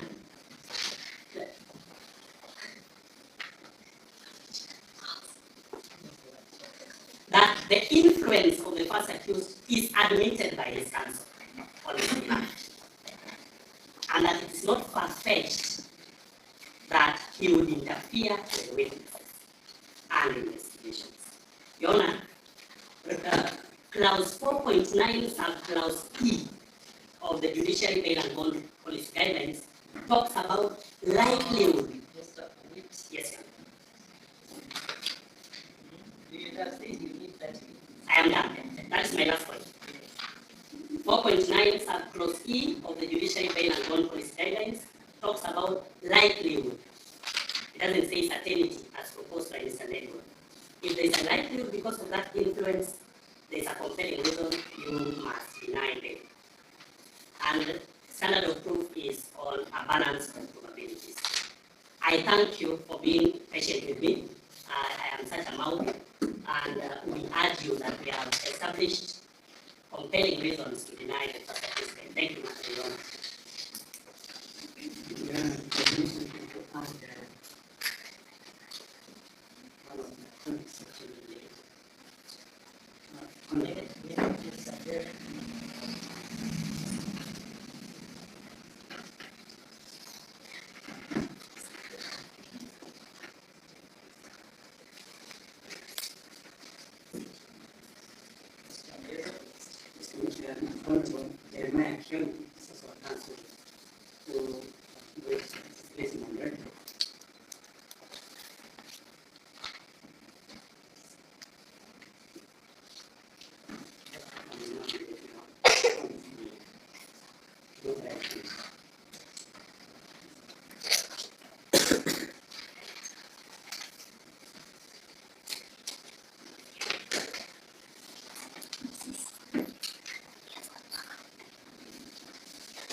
Almost one.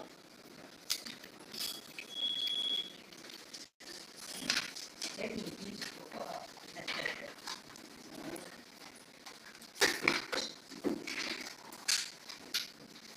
So I will need a break to do a ruling on the matter. I possibly need almost one. We'll take a lunch break. Take a lunch break. Though the issues are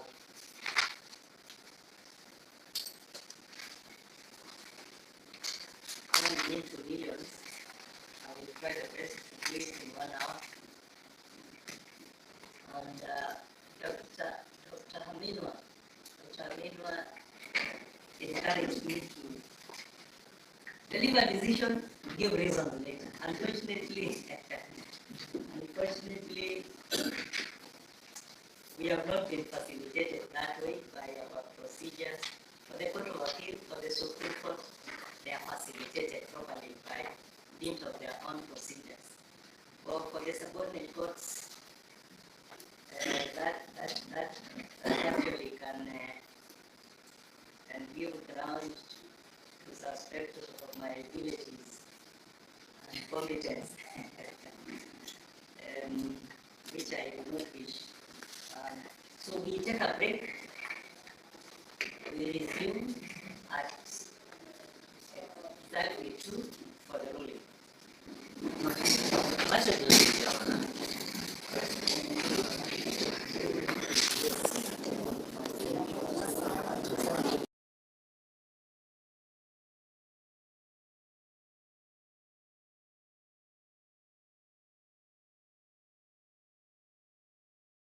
We must interrogate this thing we call democracy. In Kenya, the people you call leaders, don't listen to them when they are in podiums in Nairobi, no. Listen to them when they are speaking in their mother tongue at funerals, when they are their true selves. They are Bukusus, or Maragoli speaking Mulembe nation, or they are Kambas, or they are Kikuyus, or they are Luos. Their political parties don't matter. That is why there is not a single presidential candidate that has contested an election after 5 years in the same political party. As I said before, the forests change, but the monkeys remain the same with the same habits. And let me tell you, if you continue doing the same thing in the same way, thinking that will change, nothing will change. I now see individuals across the country congregating, and you call them opposition. These were individuals who were in the Moi government. They were in the Kibaki government. They were in the Uhuru government. What is new about them? Nothing except their insatiable greed for power and the privileges that power offers. So we are assembled here to ask critical and serious questions. I've been around. I was here in 1980s. I was here in 1990s when the entire movement of change the constitution was alive and well. I was in the Council of the Law Society. I've been here and I've seen Kenyans repeatedly electing individuals in the name of democracy who in other parts of the world would be completely unelectable. We elect comedians. And as one wise man, is it Albert Einstein, who said, when you elect a comedian to take him or her to the palace becomes a circus. And that is why we have what we have today. What is the value of knowing that which is right without doing that which is right? I keep on hearing Kenyans saying we have a beautiful constitution. What is the beauty of a constitution which you honor and breach? What is it? You know, in 1967,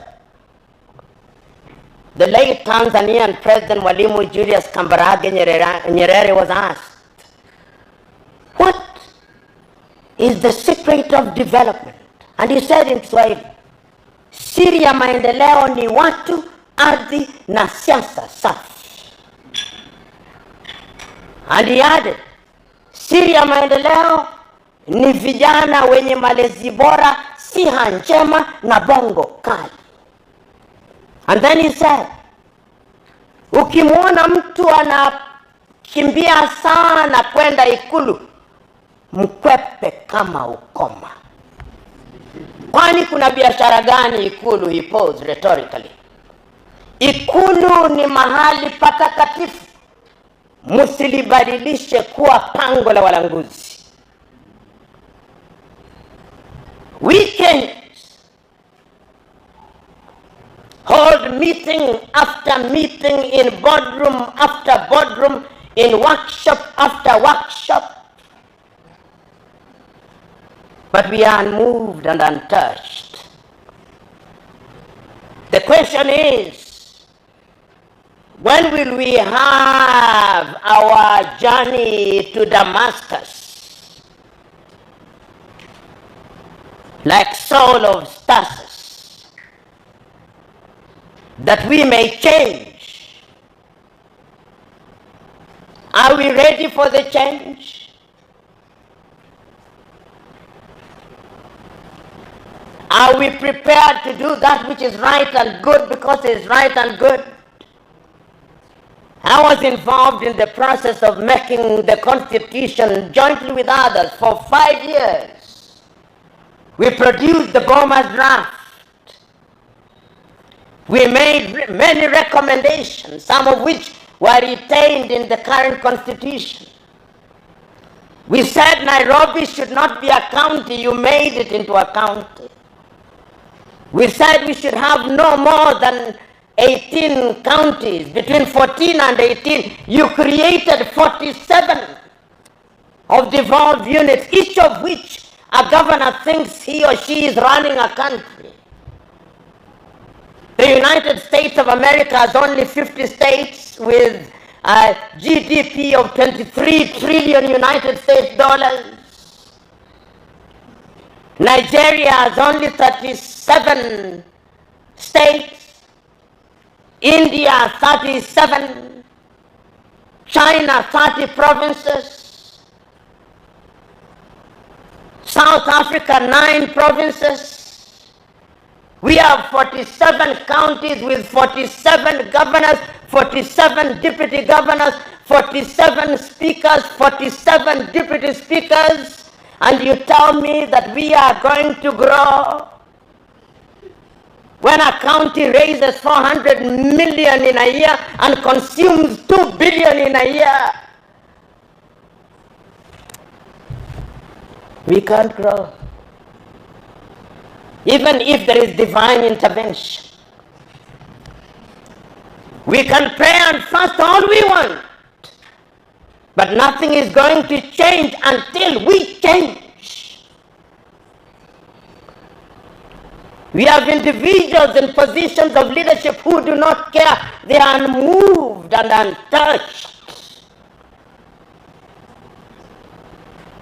You accuse an individual of engaging in corruption, he has a mob around him, escorting him to the offices of the Ethics and Anti-Corruption Commission, and he comes out and gives a press conference.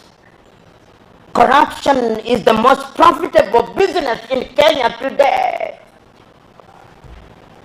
You have individuals whose salaries even if they lived for 1,000 years and worked for 1,000 years, would not buy them half an acre of land. And they are multi-billionaires.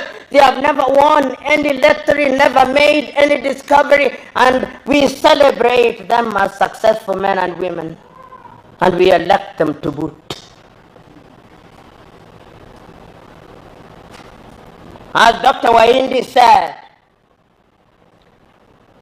I grew up partly in Maringo, partly in Jericho, partly in Eastleigh, partly in my rural home in Usenge, in Imbo, in Shire County.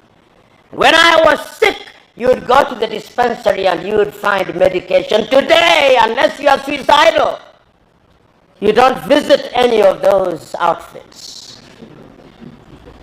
When our leaders are delivering children, they go to the United States of America. And we are not angry. We are told that our police officers, and is in the public domain, collect 13.3 billion in bribes in a month, and we are not hungry.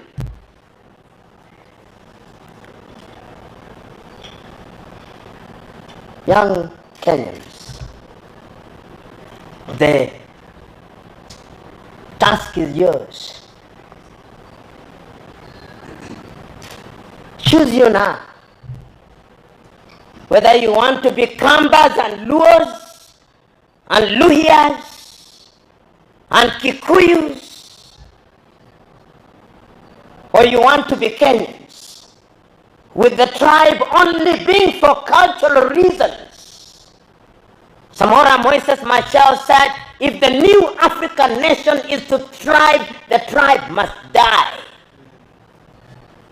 Not that you cease to identify yourself as such, but it cannot be the basis for decision making. That I'm voting for an individual because he's from my ethnic group, that is the only qualification. That they gave me 200 shillings, that is the justification. We must rethink governance. Today, we have a parliament whose only claim to fame is that they have insatiable appetite for our taxes. Our parliamentarians relative to our GDP are the best paid in the world. In the world. They want CDF, not because they want to serve us. Ask each one of them how many companies they have formed, where their drivers and brothers and sisters and house helps are the directors. Ask them. Ask them whether they do not trade with the counties and with the constituencies that they run. Ask the MCA whether that is not true. Ask them how they become multi-millionaires within 2 years of joining public office. Ask them. Ask them why, when the courts have declared CDF to be unconstitutional, why they want to constitutionalize it, whether we like it or not. It is a slush fund. And you know, your typical Kenyan politician thinks that we have the memory of a mosquito and a warthog combined. That is why they don't care about us. The time is now that we must demonstrate that our civic duty not only demands but requires that we make demands of them. This is not the time for cowards who die times without number. Because if you are a coward today, your children and children's children will pay the price of our cowardice. We must speak out and bear the consequences. Yesterday, the 29th day of the month of April in the year 2025, you saw how 6 individuals were killed in cold blood. And nothing will happen to them. That is the tragedy. A culture of lawlessness and impunity has taken root in our country. So when you talk about democracy, what is it? It is not true that we did not know democracy, no. It is not true that democracy came from Greece. That was the Greek definition of democracy. When it came to the United States of America, Abraham Lincoln said of it that it was a government of the people, by the people, and for the people. That was their definition of it. In the year 1235, in amongst the Mande people, they were already having a Mandean charter. At that time, we did not have the Universal Declaration of Human Rights. There were orderly kingdoms in Africa. But the democracy that we are trying to practice is the neo-colonial version that was bequeathed to us by the colonizers. You come to Kenya, we still try to mimic the British. You go to former French colonies, they are trying to mimic the French. You go to former Portuguese colonies, they are trying to mimic the Portuguese. Until the day that we exercise the ghost of mimicry, we are going nowhere. That is why when you go to our parliament, a member of parliament cannot pronounce a word without saying, Mr. Speaker, sir, make your point. Mr. Speaker, sir, cannot be form and part of a speech. And you look at your speaker, he is dressed in wool that was used in medieval Europe, and you think that that is a badge of honor. You go to our courts, you find our judges are equally dressed in things that ought to belong to the Museum of History alongside the spelling wheel. And we think it is a badge of honor. You come to our leaders, they still want to be addressed as His Excellency or the Right Honorable something. Titles that were used in medieval Europe. We must change. And we are only going to change when you, the young generation, my friend Habib, in Kariobangi, and I know that area well. We work there even as I speak. Go out there and speak a different language. When we were growing up in Jericho, it did not matter whether one was Kikuyu. We didn't even know. It's only later that we knew that Kariuki was a Kikuyu name and Wafula was a Luhya name. Today, you see the government advertising a post and they put there John Lukoye, Luhya. John Joroge, Kikuyu. Go out there in Kariobangi and change minds. Those of you who are from Kibera and Katwekera, go out there and change minds. If you are from Kaloleni, go out and change minds. And just don't be in Nairobi, go out there. In Kilifi, let ICJ not be a boardroom arrangement where we speak to ourselves in English. Nendeni mkazungumza na watu kwa Kiswahili na lugha zao za mama. Hilo ndilo jambo ambalo lazima tulitekeleze ikiwa tunataka kulibadilisha taifa hili. Kwa kuwa taifa imepigwa ngeta kwa lugha ya mtaa na wahuni tunaowaita viongozi, na wahuni hawana haya. Siri ya ubinadamu ni kuwa na haya. Watu ambao tunaita viongozi Kenya hawana haya, wanaua hawana haya, wanaiba hawana haya. Wakati ni sasa tuwe ni watu ambao tuna haya, na tusiogope, tuwe wajasiri. Uchaguzi ni mwaka 2027. Ikiwa ningeulizwa, hiki kizazi cha wanasiasa ambao tunaona wakiranda, wakipyora, tunawafahamu. Nyerere alikuwa akisema wasipong'atuka tuwang'atue, na tuna uwezo wa kuwang'atua kwa njia za kupiga kura. Uamuzi ni wenu.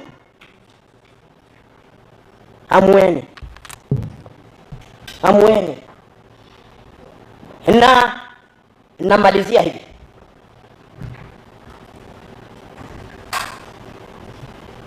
Namaliza kwa kumtaja na kutumia mfano aliyeutoa tena Mwalimu Julius Kambarage Nyerere. Hakuna kiongozi katika bara hili ambalo amelishughulikia jambo hili kumpita Mwalimu Nyerere. Akizungumzia mambo ya utawala, alisema tatizo la Mwafrika katika mambo haya ya kura ni kwamba Mwafrika ameleweshwa na kasumba ya ukoloni mambo leo, na kulewa huko kunatokana na vitu viwili: ama mpiga kura ni mjinga au ni mpumbavu. Na akasema tena Mwalimu, mjinga akiambiwa ataelewa na atabadilika. Sasa naombeni mwende katika mitaa na kila pembe za nchi hii, mtoe ujinga. Mwambie kila mtu ukabila na udini haitawasaidia.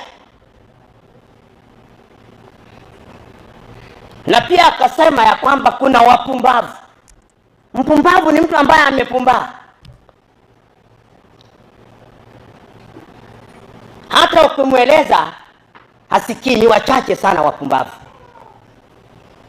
Mkimwona mpumbavu mkwepe kama ukoma. Na mwisho kabisa naenda kule Ugiriki. Wagiriki walipozungumzia mambo haya ya kidemokrasia, na nitaeleza kwa Kiingereza ili na wengine waelewe. The Greeks divided their population, as you famously know, into 3 categories. Idiots. Idiots are individuals who may have gone to school. They have degrees, PhDs, they are professors, but they are idiots. They do not make demands of their representatives. When there are potholes on the road, they buy 4-wheel drive cars. When there is insecurity, they hire security firms. Gadaworld from Canada, Fargo from the United States, 4GS from the United Kingdom. Those are idiots. They think that they are immune. They are cast to their countries. Then there are tribalists who think that their security and safety lies with their tribesmen. Wenu ni wenu, they say kwa Kiswahili. Wanasema yours is yours.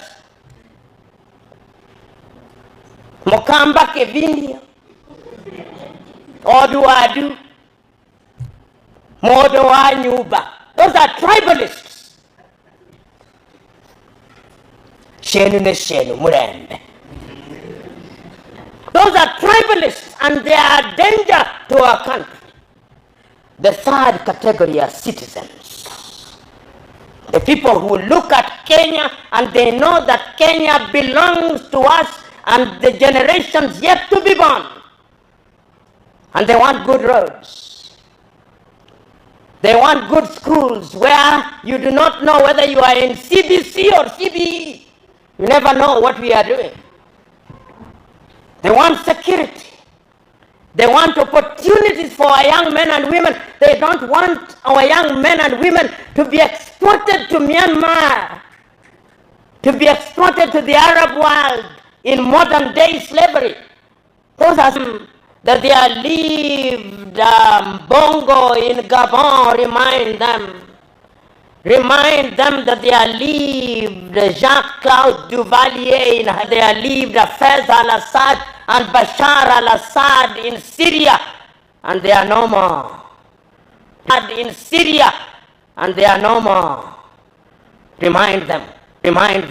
God bless you.